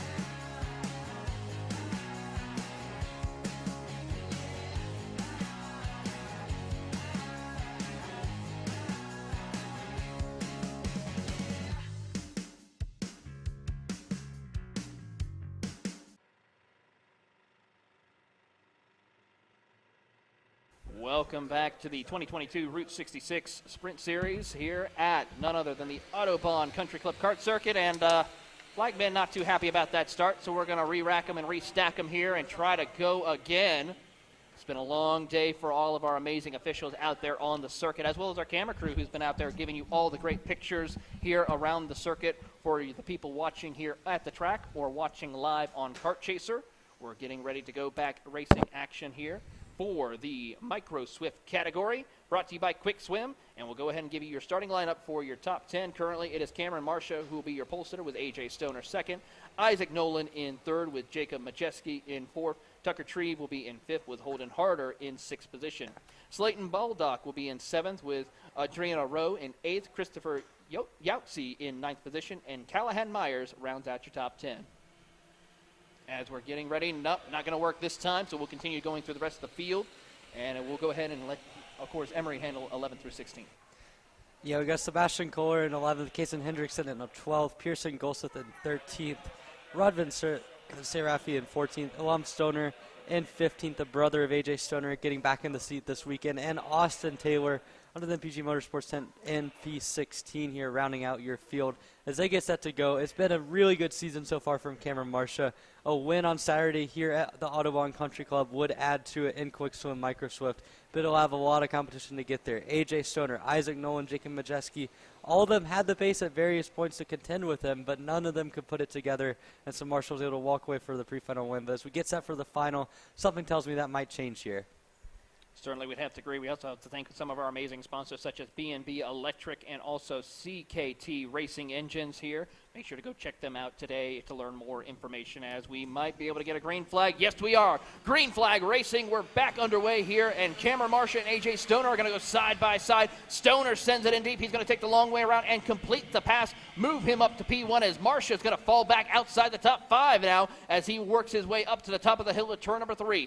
Down into turn number 4 and 5 is going to be Stoner, who will be your new race leader. I believe Nolan's going to be right behind him in second, Medeski in third, Tucker Trebe fourth, and then, of course, it's going to be Cameron Marcia falling back to fifth position.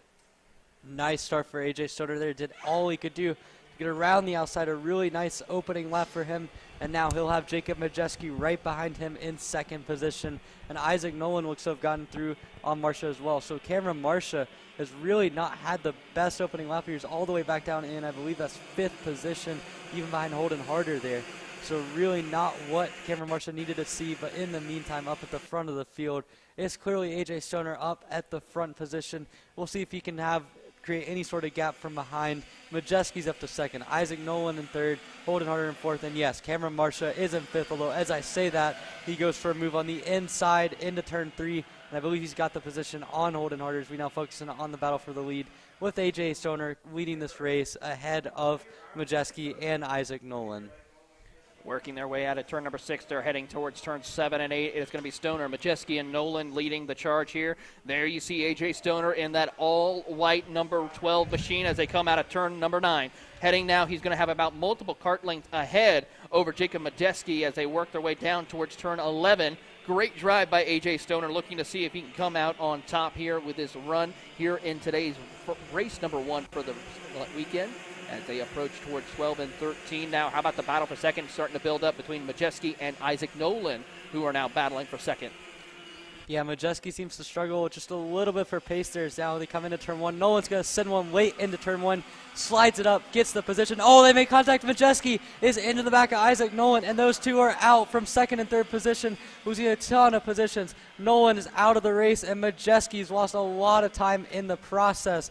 So those two came together. It was an aggressive move by Isaac Nolan. I think it might have caught Jacob Majeski off guard just a little bit. But regardless, disaster for the two karts. The number 95 of Isaac Nolan, I believe this Merlin kart, and the number 77 Merlin of Jacob Majeski, both of them now out of contention in this race. And that is a big break for Cameron Marcia, who through nothing, really no benefit of his own, has gotten into second. But now looking up through the field, it is just going to be complete chaos after that. As we now try to get the order back set together, you can see Marcia and Harder up there, and you can see A.J. Stoner now has a great gap because of those two making contact. As we wait to see how the official or the timing and scoring is going to catch up to, it's going to be Stoner who sets the fastest lap with a 56.520. Then it's going to be Marcia, Holden Harder, Tucker Trebe, and then Adrena Rowe is now up inside the top 5. So a great run for her here today in the final race of race number 1 for them this weekend as they work their way through turns 4 and 5. Coming out of turn 6, it's still going to be Stoner with a 1.4 second advantage over Cameron Marcia. Holden Harder, another second back, who's now in a battle with Tucker Trebe and Audrina Rowe, and throw in Slayton Baldock. And, of course, Callahan Myers, your top 7, as they currently have. Then you got to go another second back to Christopher Yautsy in 8th. Yeah, certainly. A.J. Stoner's done a nice job of building off of what he did in the Briggs race where he came up just short of a win there. He's now in the lead, continuing to build his gap. He went purple last time through. Marcia now has clear track to work on his craft to be able to see if he can close up to A.J. Stoner. He's got 10 laps to do it, so the time isn't much of an issue. It's the pure pace that Stoner's had so far in their race as he sets purple, but Cameron Marcia takes 4/10 off of that as we focus in on the battle for third. We see Tucker Trebe make the move to the inside of Holden Harder as that group from 3rd to 6th continues to fight. And checking in down through the list, Jacob Majeski, a brutal way to end his final. He's now all the way down in 11th after that crash with Isaac Nolan. Tough break for Jacob Majeski, who is going to have to find a way to recover for tomorrow's racing action here for the Micro Swift category as the field works their way through. Of course, it's still Stoner holding strong over Marcia and Harder, Tucker Trebe and Audrina Rowe, your top 5 as they head down through turn 10, working their way through the short chute of turn 11. Stoner has about a 3 kart length advantage right now over Cameron Marcia, who is really trying to close the gap here. About 2/10 off the pace last time by, but it looks like they have closed the gap here as we go a little further. This is a battle for that 4th and 5th position here as they work their way across out of turn 14. There we go back up to the front of the field with A.J. Stoner. It's now down to 4/10 of a second between him and Marcia as they approach turn 3. There's the battle for third between Trebe, Harder, Rowe, and Baldock. Yeah, Cameron Marcia took 6/10 of a second out of the lead from A.J. Stoner last time by. Again, Marcia was a little bit off early in the race, but now he is right back up there, and it's going to be on A.J. Stoner just a second here. But the battle for third continues to be exciting now as Tucker Trebe has found himself up into 3rd position. Holden Harder has been good in that magic cart, but needs to be a little bit better to get on the podium. And then Slayton Baldock has found himself in the back of that group in 5th, along with Adriana Rowe in the purple Merlin cart as well. So all 4 of them fighting for that last podium spot. But up at the front, it continues to be Stoner and Marcia as we now focus again on that battle for 3rd position, led by Tucker Trebe in the 22 cart. So a solid effort for him as we now wait to focus in on the front battle. I can tell you that Stoner still leads this race as he clicks off another 56.2 on that lap, but Marcia is right there now. And within about half a lap, he's going to be right there. So the top 2 are breaking away, and then 3rd through 6th continues to be a great battle with Trebe just hanging on against Holden Harder, Adriana Rowe, and Slayton Baldock. How about Kaysen Hendrickson gaining 3 spots now inside the top 10 for the first time today as Christopher Yautsy moves up to P8. Callahan Myers also gaining 3 spots in 7th position. And, of course, Adrina Rowe gaining 3 spots now inside the top 5 in this battle here for the 3rd position with Tucker Trebe, Holden Harder, and Slayton Baldock as they watch their way through out of turn 10 down the short chute. We watch this battle as we see the action here happening, working through turn 11 and 12, so working their way through. As we keep an eye on this battle for 3rd, we're also going to keep an eye on the battle for the race lead between Stoner, who's now under pressure from Marcia. Marcia will complete the pass, sends it in to the inside in turn 1. Will Stoner try to capitalize and retake it up the hill in turn 3? Not going to be able to work. Cameron Marcia back up to the front of the field. Cameron Marcia from 1.5 seconds back earlier on in this race, now all the way up to the race lead, and he's already built a 3 to 4 kart length gap on A.J. Stoner. This has been fantastic work for your championship winner, Cameron Marcia. He doesn't need this race win for the championship, but he's getting it anyways. He has gone out from 5th at the start of the first lap, or midway through the first lap, found himself up at the race lead now. He's got a good gap to Stoner already, continuing to build his margin, and the laps to be able to catch Stoner, gaining 3/4 of a second, one time even 6/10 of a second. This has been Cameron Marcia's show. Was not a good start, but now he is back up at the lead and continuing to stretch his margin as they come now to get 6 laps to go here in this final. 6 laps to go for your drivers here today in the Miami Micro Swift category, brought to you by Quick Swim as they come across the line. How about Tucker Trebe and Holden Harder going with their new personal best, a 56.6 and a 56.7 for them as they work their way down into turns 3. Great racing between Trebe, Harder, Rowe, and Baldock as they work their way back behind the hill, heading into turn 5 and 6. Still no change for the race lead as Cameron Marcia has stretched it out to 0.6 of a second over A.J. Stoner as they come out of turn number 9. We're watching the battle for P3. Trebe and Harder now really trying to work together to separate themselves from Audrina Rowe and Slayton Baldock as they come out of turn 10. A little bit of a misstep right there for Harder, who's now going to get under pressure from Audrina Rowe to move up into P4. Audrina Rowe, who earlier in the day had a mechanical failure in qualifying, was not able to finish out her run. And now looks like she might be able to get onto the podium here as they come to 5 laps to go. This has been a sensational run for her, but looking at the front of the field, Marcia continues to do a 56.0, but A.J. Stoner has picked it up a little bit, a 55.9 that last lap to put himself back closer to contention. Meanwhile, looking back through the field, Jacob Majeski, outside of this 3rd through 6th group, he is now the next cart down the line, but he's 5 seconds back from them in 7th, so that might be hard to make any more spots for the guy that was at one point battling for 2nd position. But meantime, looking at the battle for 3rd on back, you've got Tucker Trebe continuing to hold strong in 3rd position. Holden Harder just does not have quite the pace to be able to run all the way up to his bumper. Audrina Rowe, again, another nice run for her in 5th, and then Slayton Baldock in 6th. They're all battling up there close together from 3rd through 6th. And in the meantime, A.J. Stoner just trying to do what he can to get back up on Cameron Marshall. He gained a 10th back last lap. He's going to need a little bit more than that consistently to be able to find his way up to the front, as now we continue to focus in on the battle for 3rd on back. This time around, though, Stoner lost the 10th. Now he's only got 4 laps to get 6.5 tenths back. So it's going to be really tough for him to do, but if anything can happen in Microsoft, we know we've already seen Majeski and Isaac Nolan come together early on in the race. Now Stoner's going to need something magical to find himself back up in the lead.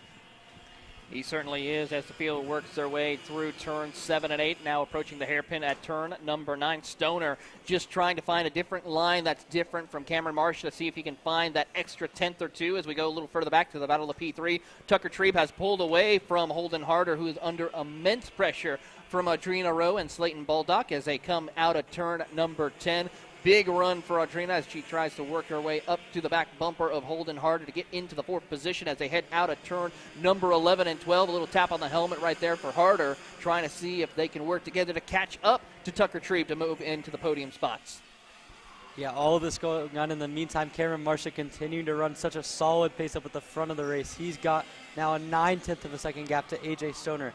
Pulled out another 3/10. Tucker Trebe, in the meantime, is in 3rd again. He's pulled a gap to Holden Harder as it looks like we now focus in on that battle. Looking down to 3 laps to go as now you see coming up towards there, you can see Cameron Marshall well off in the distance. You can see the battle for 4th now as Tucker Trebe is officially in the clear. Holden Harder, Slayton Baldock, and Audrina Rowe continuing to fight through that battle. Audrina Rowe has found herself up in 4th now as Baldock is in 5th. And now Holden Harder, for the first time all race, is all the way back in 6th place and will have some work to do to be able to fight himself up. Or actually, excuse me, that's Audrina Rowe back in 6th as Slayton Baldock has found himself in 5th. And now, as they come up two laps to go coming around this time, that's going to be the real battle to watch out for, because at the moment, Marcia looks to have Stoner covered. Stoner seems to be all by himself in 2nd, and Tucker Trebe has pulled away from this group battling for 4th.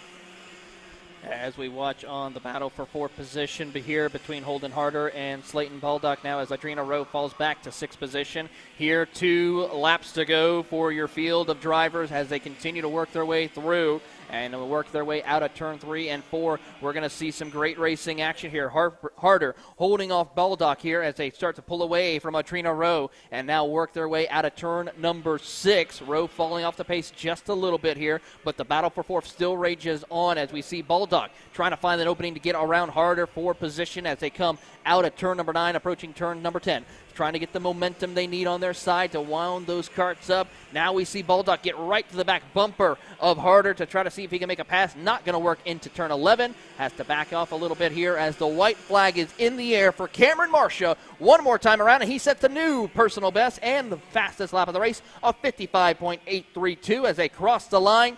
One more time around for Cameron Marcia. Absolutely amazing speed all day long. Fell back to 5th, but was able to work his way back up through the field to take over the lead once again.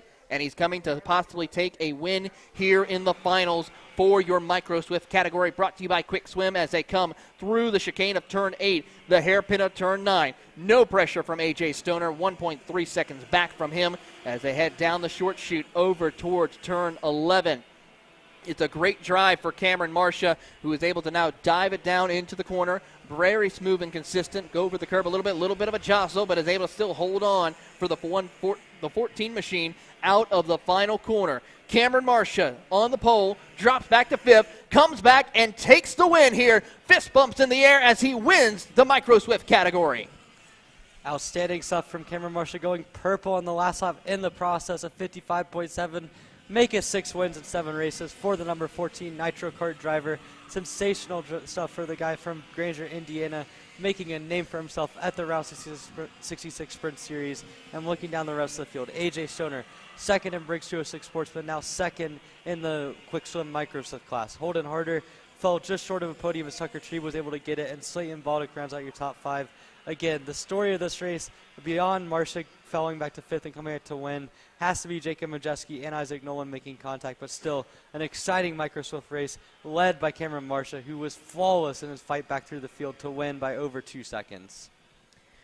With that, we are going to take a quick commercial break, but when we come back, it is going to be the IAMI KA100 Junior category, brought to you by Advanced Design Studios. Next up on the track, 2 more races left to go in today's action here for the 2022 season finale of the Route 66 Sprint Series from the Autobahn Country Club Kart Circuit. You're watching all the action here at the track and live on Kart Chaser streaming services.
Kart Store USA is a kart parts supplier that racers and retailers can count on when they need reliable advice and service.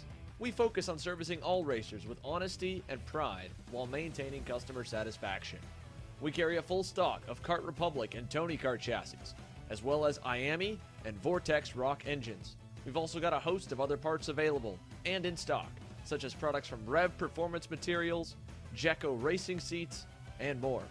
We have a 100% satisfaction guarantee, and on top of that, if your order exceeds $200, shipping is on us. Check out all we have to offer today by visiting us online at kartstore-usa.com. Parallel USA, a top-level performance team with unmatched hospitality, offering a full-service driver development program with year-round testing available in Miami, Florida, and the official North America racing team of Parallel Racing Chassis. Chassis and parts available at ParalleLUSA.com.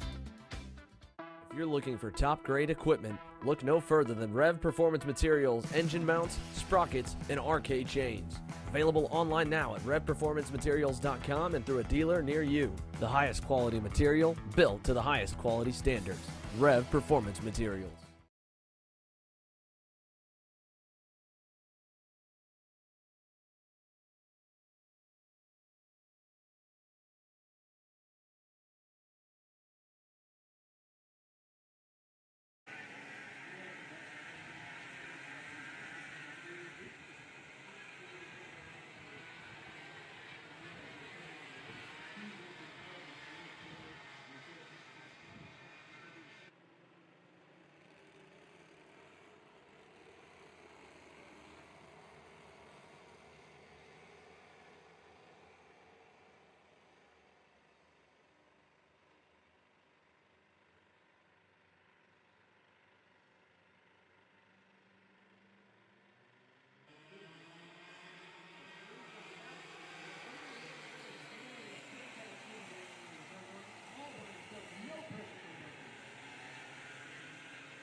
And we're going to line them up again. Let's see if this happens. But, of course, I'm kind of hoping maybe they have to invert, of course, Cameron to move him back. And let's see what he can do again going up through the field again. Here as we watch on, is it going to be good? Watch for the green flag here. We're going to see if it's a good start. They're slowing them down a little bit. Green flag is out, and we're going to go racing here once again for your KA 100 junior class presented by Advanced Design as they head down into turn 1. Cameron Brigman takes over the race lead once again and up at the front of the field as everyone's jockeying for position. Looks like the main story there is Austin Olds with a rough start. He's down to about 6th position. This is not the start he wanted to see. Entered today only 8 points behind what Ava Hansen did. And now as they come through towards turn 6, 7, and 8, Brinkman, really nice start to this race for him. He's well out in the clear aboard his Lando Norris cart that he normally runs, only this time it's not under his name, it's under Ava Hansen's name. Henry Wheeler's in second. You've got Braden Zerves in third, and it looks to be Cash Perkins, who started the pre-final on pole, has worked himself into fourth. So already the two Merlins working well together there. But really, Brinkman, if it's like it was in the pre-final, this is what he needed to get himself up in the front, and now he can try to set sail and win this race for Ava Hansen. Brigman now trying to see what he can do here as he comes across the line. 1 lap completed for the drivers as Henry Wheeler will be in second place. Braden Zerves will be moving up to third. Cash Perkins and Lucas Klimek in the 5th position as Austin Olds fall back all the way to 6th position. Ava Dobson 7th. Then Jackson Wolney in 8th. And then, of course, Gian Bufamonte in 9th position as the field works their way through. The battle for second starts to rage on between Wheeler and Zerves as they continue to jockey for position. Yeah, and Lucas Klimek able to find himself up into 5th position, or into 4th position. He got by Cash Perkins, I believe, into turn 3. So again, move Klimek up into 4th, Perkins back to 5th, and now we'll see if Austin Olds can try to get himself back up through the field. Again, this has not been the best start for him. He already has his 2 drops on the season thanks to 2 DNFs. He's going to need something to happen here to get himself into race-winning contention because Brinkman is just too fast. He's got Henry Wheeler, and now as I say that, it looks like Olds is maybe going to lose another spot. No, he's not going to. But up front, it's Brinkman ahead of Henry Wheeler. Wheeler has been able to keep up with him. He's gone purple on that lap. So those two are up at the front, and then you've got a pretty decent-sized gap back to Braden Zerves in 3rd position. Great racing action here at the front of the field as the field works their way through turn 5 and 6 and now approaching turn number 7. Brigman holding strong as your race leader about 0.3 of a second as Henry Wheeler set the fastest lap, trying to see if he can close the gap here in order to try and go for this championship win here this season. As the field works out at turn number 10, you watch the battle for 3rd between Zerves and Klimek of Lucas as they work their way heading into turn 11 and 12. Lucas Klimek trying to hold strong in 4th, holding off Cash Perkins in the 5th spot as they work their way out of 12 and 13. Great racing here in the opening stages.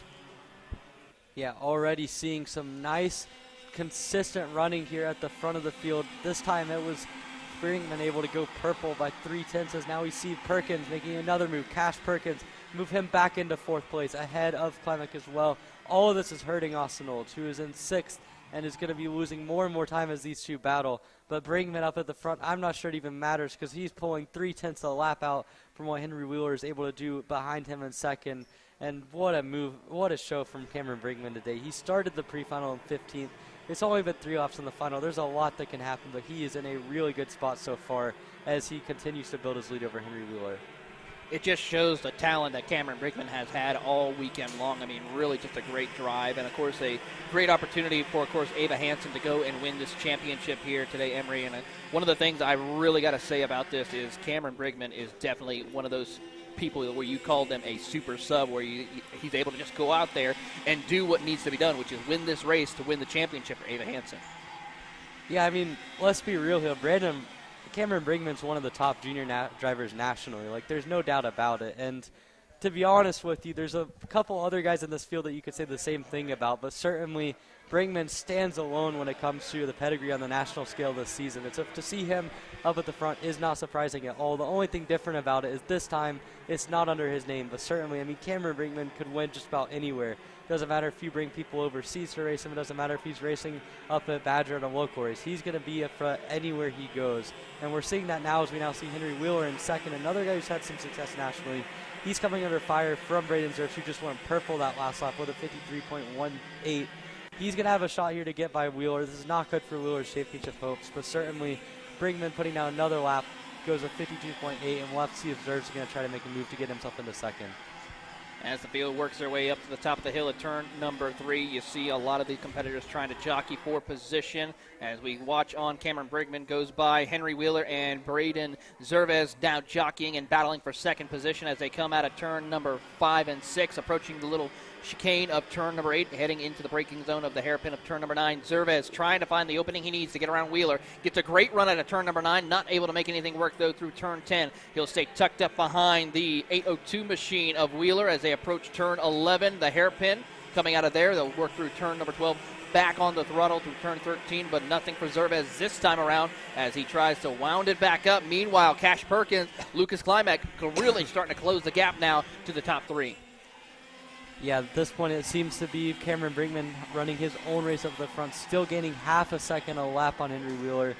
Zerv's now going to go down the inside on Wheeler into turn 3, gets the position ahead of Henry Wheeler, move Braden Zerv's up to second, the highest he's been all weekend. This has been a great showing from him so far in the final. Along with that, Cash Perkins continues to find pace, and now you can see he's leading that group of 3 up towards the top 3 as he continues to run, along with Lucas Klimek and Austin Olds, who are running times that are about as quick as Brinkman, only they're in a draft, and they're trying to catch us. Now you can see Cash Perkins right on the bumper almost of Henry Wheeler. Braden Zerv's as well right in front of them. So really that group of 3 now from second to fourth is forming, all of them well behind Cameron Brinkman, though. Currently, the gap is 1.6 seconds between Cameron Brigman and Henry Wheeler. And then, of course, for that battle with Cash Perkins, you got to go about 2.8 seconds back and possibly growing now. Make it 3 seconds as we watch on this battle for position. And this is the battle for, I believe, the 3rd spot as Perkins, Olds, and Klimek as Olds moves up to P4.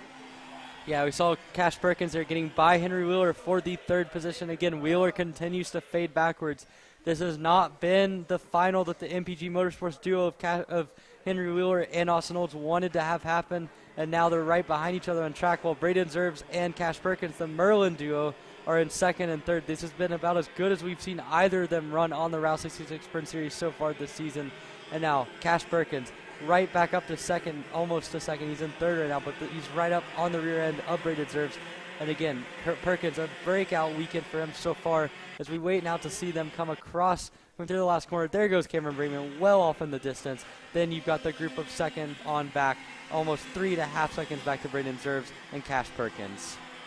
Just saw one of the flagmen go out to the track to give a warning to one of the drivers. Don't know which one it was, but apparently somebody might be on the naughty list right now for some of our competitors, so we'll have to keep track to see if anyone will get the black flag here before this race is over with. But everyone's got to kind of calm down a little bit, be aggressive, but be balanced about it. You don't want to cause where you get yourself a penalty and to get yourself out of the race.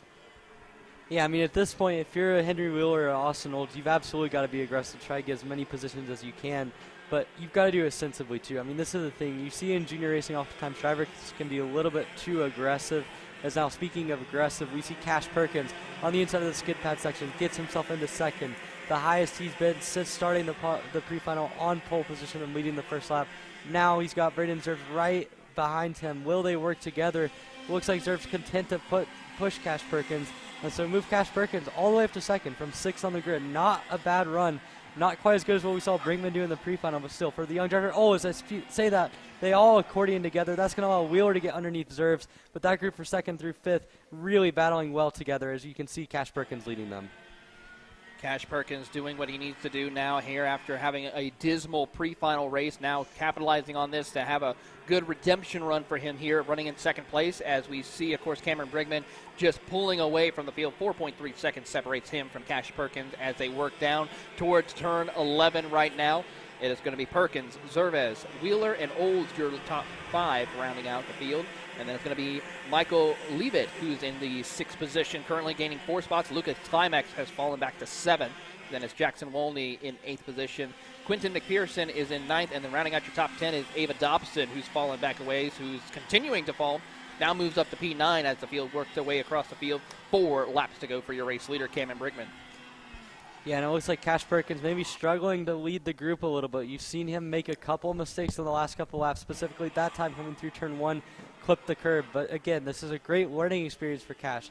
The first-year junior driver we saw last year, ups and downs for him in the mini category. Now in junior, he looks to be really gaining experience, gaining confidence by the race, and he's up in 2nd position running pretty smooth laps. He's not, again, made a couple mistakes there, here and there, but getting himself up to second was very impressive. He's got Braden Zerves, Henry Wheeler, and Austin Olds right behind him. But again, Cameron Brinkman has a 4.8 second gap now to Cash Perkins. By the time this race ends, it might well be over 6 seconds, which, considering he started the pre-final in dead last, you cannot say enough about this. We see some battling on from 6th on back. Lucas Klimek finds himself up there ahead of Michael Levitt and Quinn McPherson. Those three have gone to battle for the last couple laps, and they're also starting to catch the group from Perkins and Zerves on back. As the field works their way through, coming out of turn number 9 is going to be Cameron Brigman now, as he's coming up to get the 2 lap to go signal from the flagman here momentarily as they work their way down out of turn 10 and 11 as we watch on through the field. The battle for second between Perkins and Zerves, and Olds in the mix as they work their way back into turn 11 and 12. Zerves trying to take a move on the outside, can't make it work. They head down into turn 13 as they work their way through turn 14. Puts the power down, Zerves does, as we get 2 laps to go for your race leader, Cameron Brigman, as the field rockets across the start finish. Again there, Cash Perkins struggling a little bit for pace, but he's been able to hang on into that second position. Zerves continuing to push and work with him so far. That cannot last much longer. You have to think Zerves going to try to get to that second position here in the next lap and a half or so. In the meantime, the group from 6th on back, Lucas Klimek, Michael Levitt, and McPherson gained almost half a second on that last time around. It's now only an 0.8 of a second gap as we see Austin Olds down to the inside of Zerves. Tried to make a move stick, did not happen for him. That's given the 2 Merlins a little bit of a gap here. So Cash Perkins, again, trying to hold on to that second position, which I believe would be the best he's finished all season in the Route 66 Sprint Series for Miami K. Warner Jr., sponsored by Advanced Design, as now they head up towards the white flag. Cameron Brinkman's already taken it. He's well off in the distance. We're not going to worry about that. A sensational run for him. But it's Cash Perkins going defensive against Braden Zerves. Will he be able to hang on? He's done it for the moment. Austin Olds going to try a little bit of a switchback. Perkins goes defensive. Zerves gets the position. It looks like Perkins got a little bit slow on exit of turn 3 and now move Braden Zerves and Austin Olds to 2nd and 3rd respectively. Great drive there. Great pass for Braden Zerves to move up into the 2nd spot. Austin Olds will follow him in 4th position. Henry Wheeler will fall back in 5th as we watch the field just jockey for position through the hairpin of turn number 9 as Braden Zerves has moved up to the 2nd step of the podium with heavy pressure from Austin Olds as they come down the short street to turn 10. Meanwhile, up at the top of the field right now, we're going to see, of course, our race winner going to be Cameron Brigman, who comes across the line as he will capture the flag to help win. As we have 1 cart off, that might be Austin Olds right there who might have gone off as they come across the line. That's the 809 machine of Braden Zerves. He'll fall back. Meanwhile, as they cross the line, it's going to be Cash Perkins who will get 2nd. Austin Olds will get 3rd. Henry Wheeler 4th. Lucas Klimek will round out your top 5. And Braden Zerves, unfortunately, will come home in 6th position. Quentin McPherson in 7th. Ava Dobson in 8th, Jackson Wilnally in 9th, and Michael Levitt will round out your top 10. Great racing action here coming to the checkered, but of course, for Braden Zerves, a big mistake cost him. Yeah, coming through the skid pad section, always risky to go side by side, but for Zerves, it was not ideal, and certainly he lost out. Olds lost out as well going through the grass, but still got on the podium. But how about Cash Perkins? 6th to 2nd, a really strong day. His first pole position in KA Junior this season at Route 66. Goes from 6th to 2nd in the final, picks up his first podium of the year. Outstanding stuff for Cameron Brinkman in relief duty for Ava Hansen. He'll make sure that her grab on the championship trophy is even stronger as we head to an exciting final day of the season for KA Junior, sponsored by Advanced Design, coming up tomorrow. But coming up next, we only have 1 more class left on the docket. It's the KA Masters. We'll see what their 6-cart field can do coming up next here on Kart Chaser.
Welcome back to Kart Chaser coverage of the 2022 Route 66 Sprint Series from the Autobahn Country Club.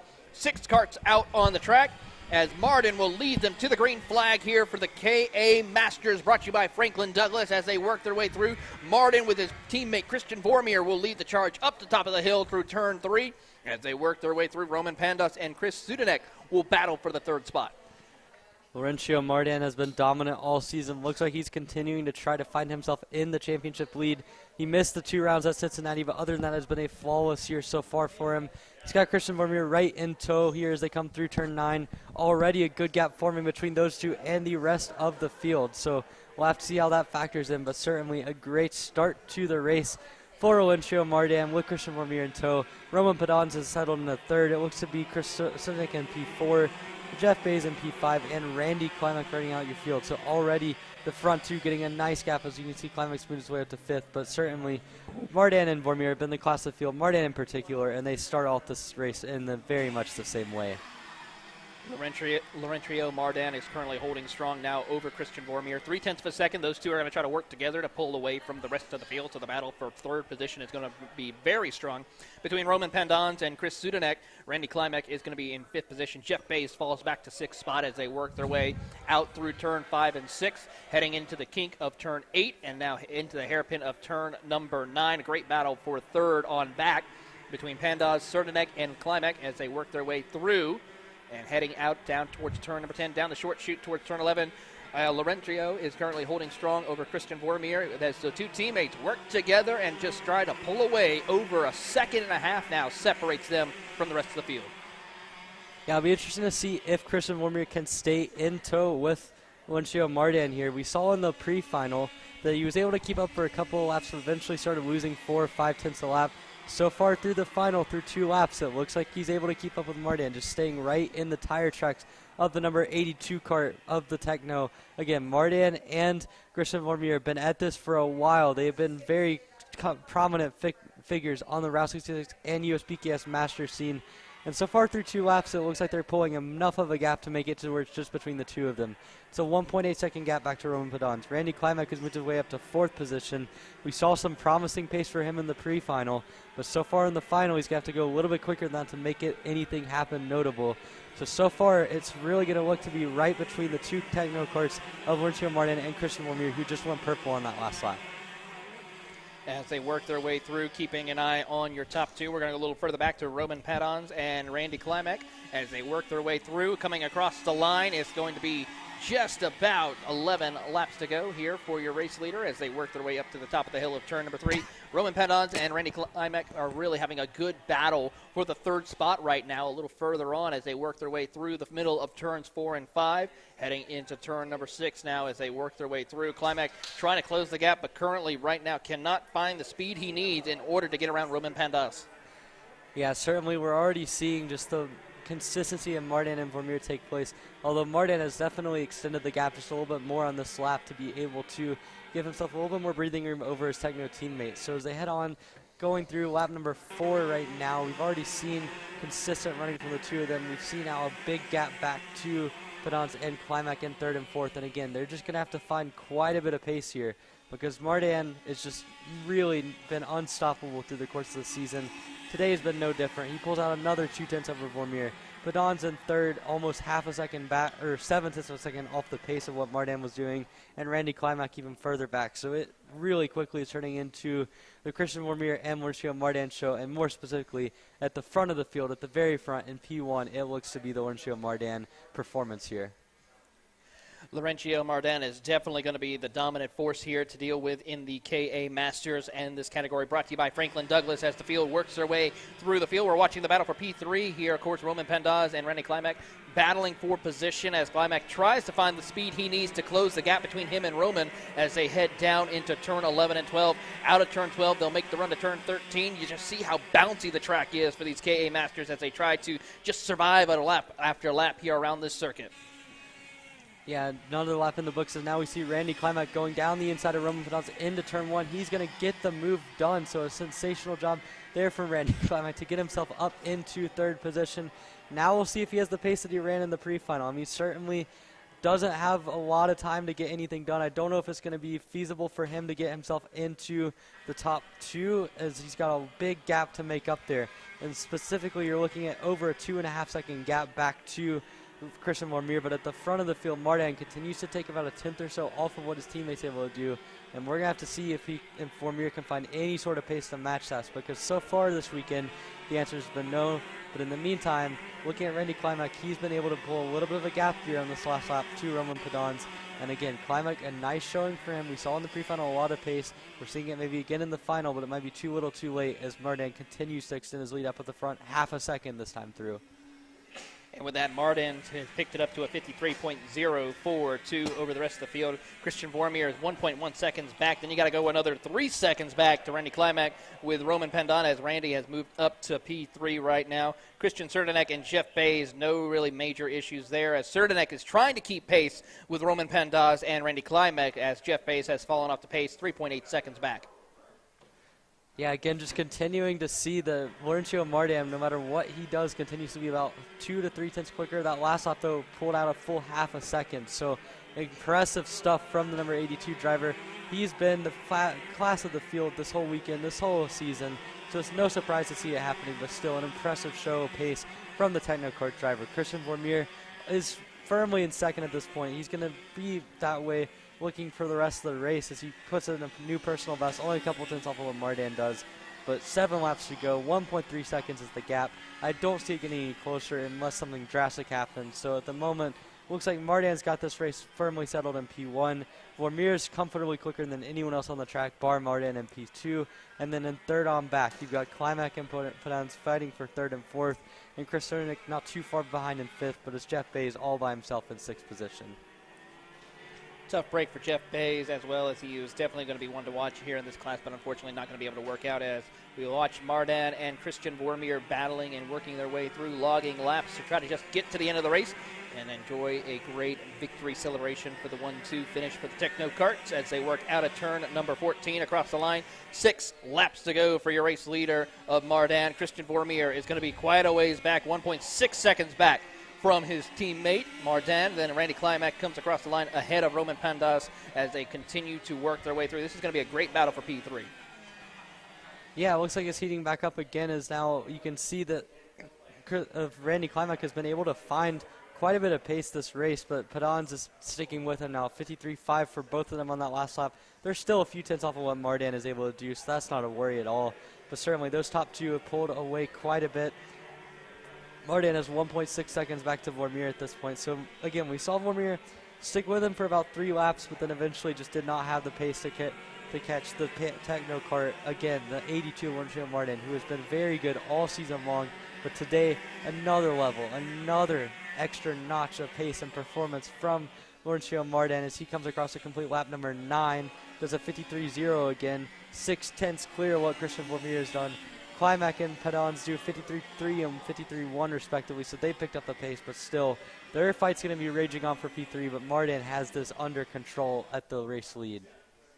Certainly is the case here as Laurencio Mardan continues to hold the charge currently over Christian Vormier. 2.2 seconds separates your top two as the field works their way through the middle of the course, heading over into turn 8 and 9 as we watch on through the field, heading out of turn number 6.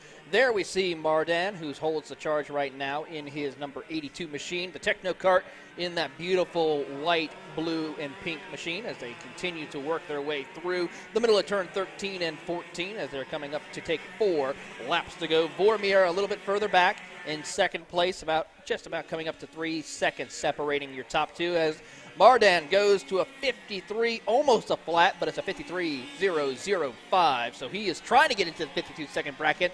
I think he can do it before the end of this race.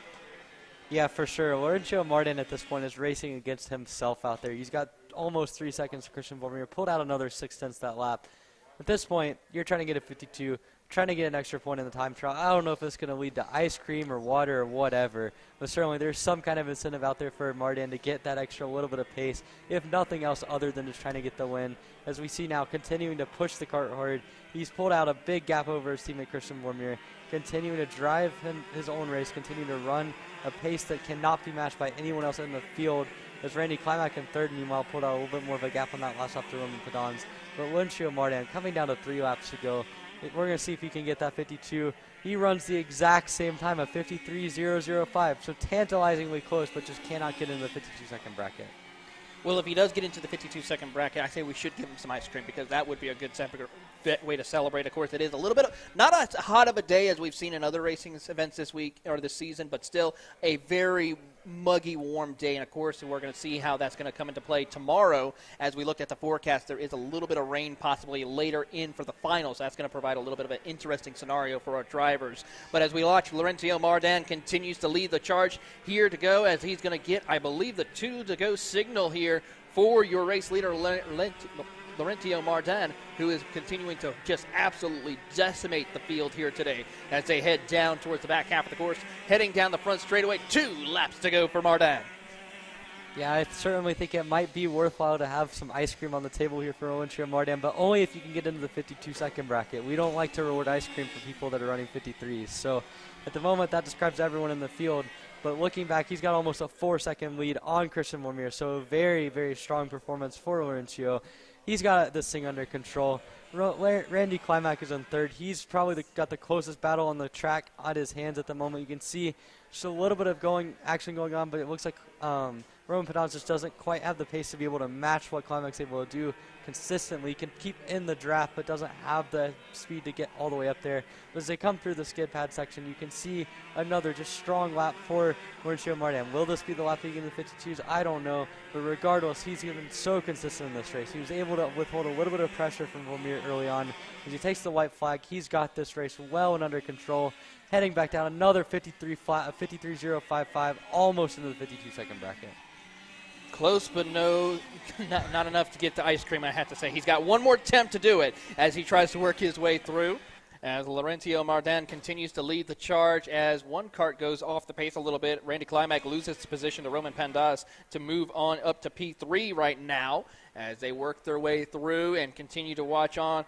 Laurencio Martin heads over towards turn number 10 for the final time here today. Heading down the short chute. He is all by himself. He has been the dominant driver in this class all weekend long, looking to sweep the weekend as he heads down into turn 11 and 12. Through turn 13 for the final time, for the final event for today's action for the Route 66 Sprint Series. As he comes across the front straightaway, checkered flags, fist pumps in the air, and he does not get the ice cream, a 53.025. But, hey, he gets the win here today, so that's another positive note for him. As the field crosses the line, Christian Vormier comes in second, Randy Klimak in third, Roman Pendas in fourth position, Christian Sterdenek in fifth, and Jeff Bays rounds out your 6-car field. I got to say, that's going to be pretty fun to do tomorrow maybe to see who can get the fastest lap. They should get ice cream. I'm down to make that a reward, but only with certain incentives, and certainly with Laurencio Martin, a sensational race, consistently doing 53 flats all the way down through the stretch of the race. The last 6 laps, not quite worthy of ice cream, but close enough for Martin, who gets a over 5-second win over Christian Vormier's teammate. Randy Klimak hangs on to get the podium in third, followed by Roman Pedans, Chris Serdenek, and Jeff Bays rounding out your field in K-Winner and Masters, sponsored by Franklin Douglas. With that, we are going to take our final commercial break. When we come back, we'll have final thoughts as well as also be able to just preview some of the action that's still to come tomorrow. Don't worry, you'll be back here for coverage of the 2022 Route 66 Sprint Series here from the Autobahn Country Club Kart Circuit here in Joliet, Illinois. We'll be right back here on Kart Chaser.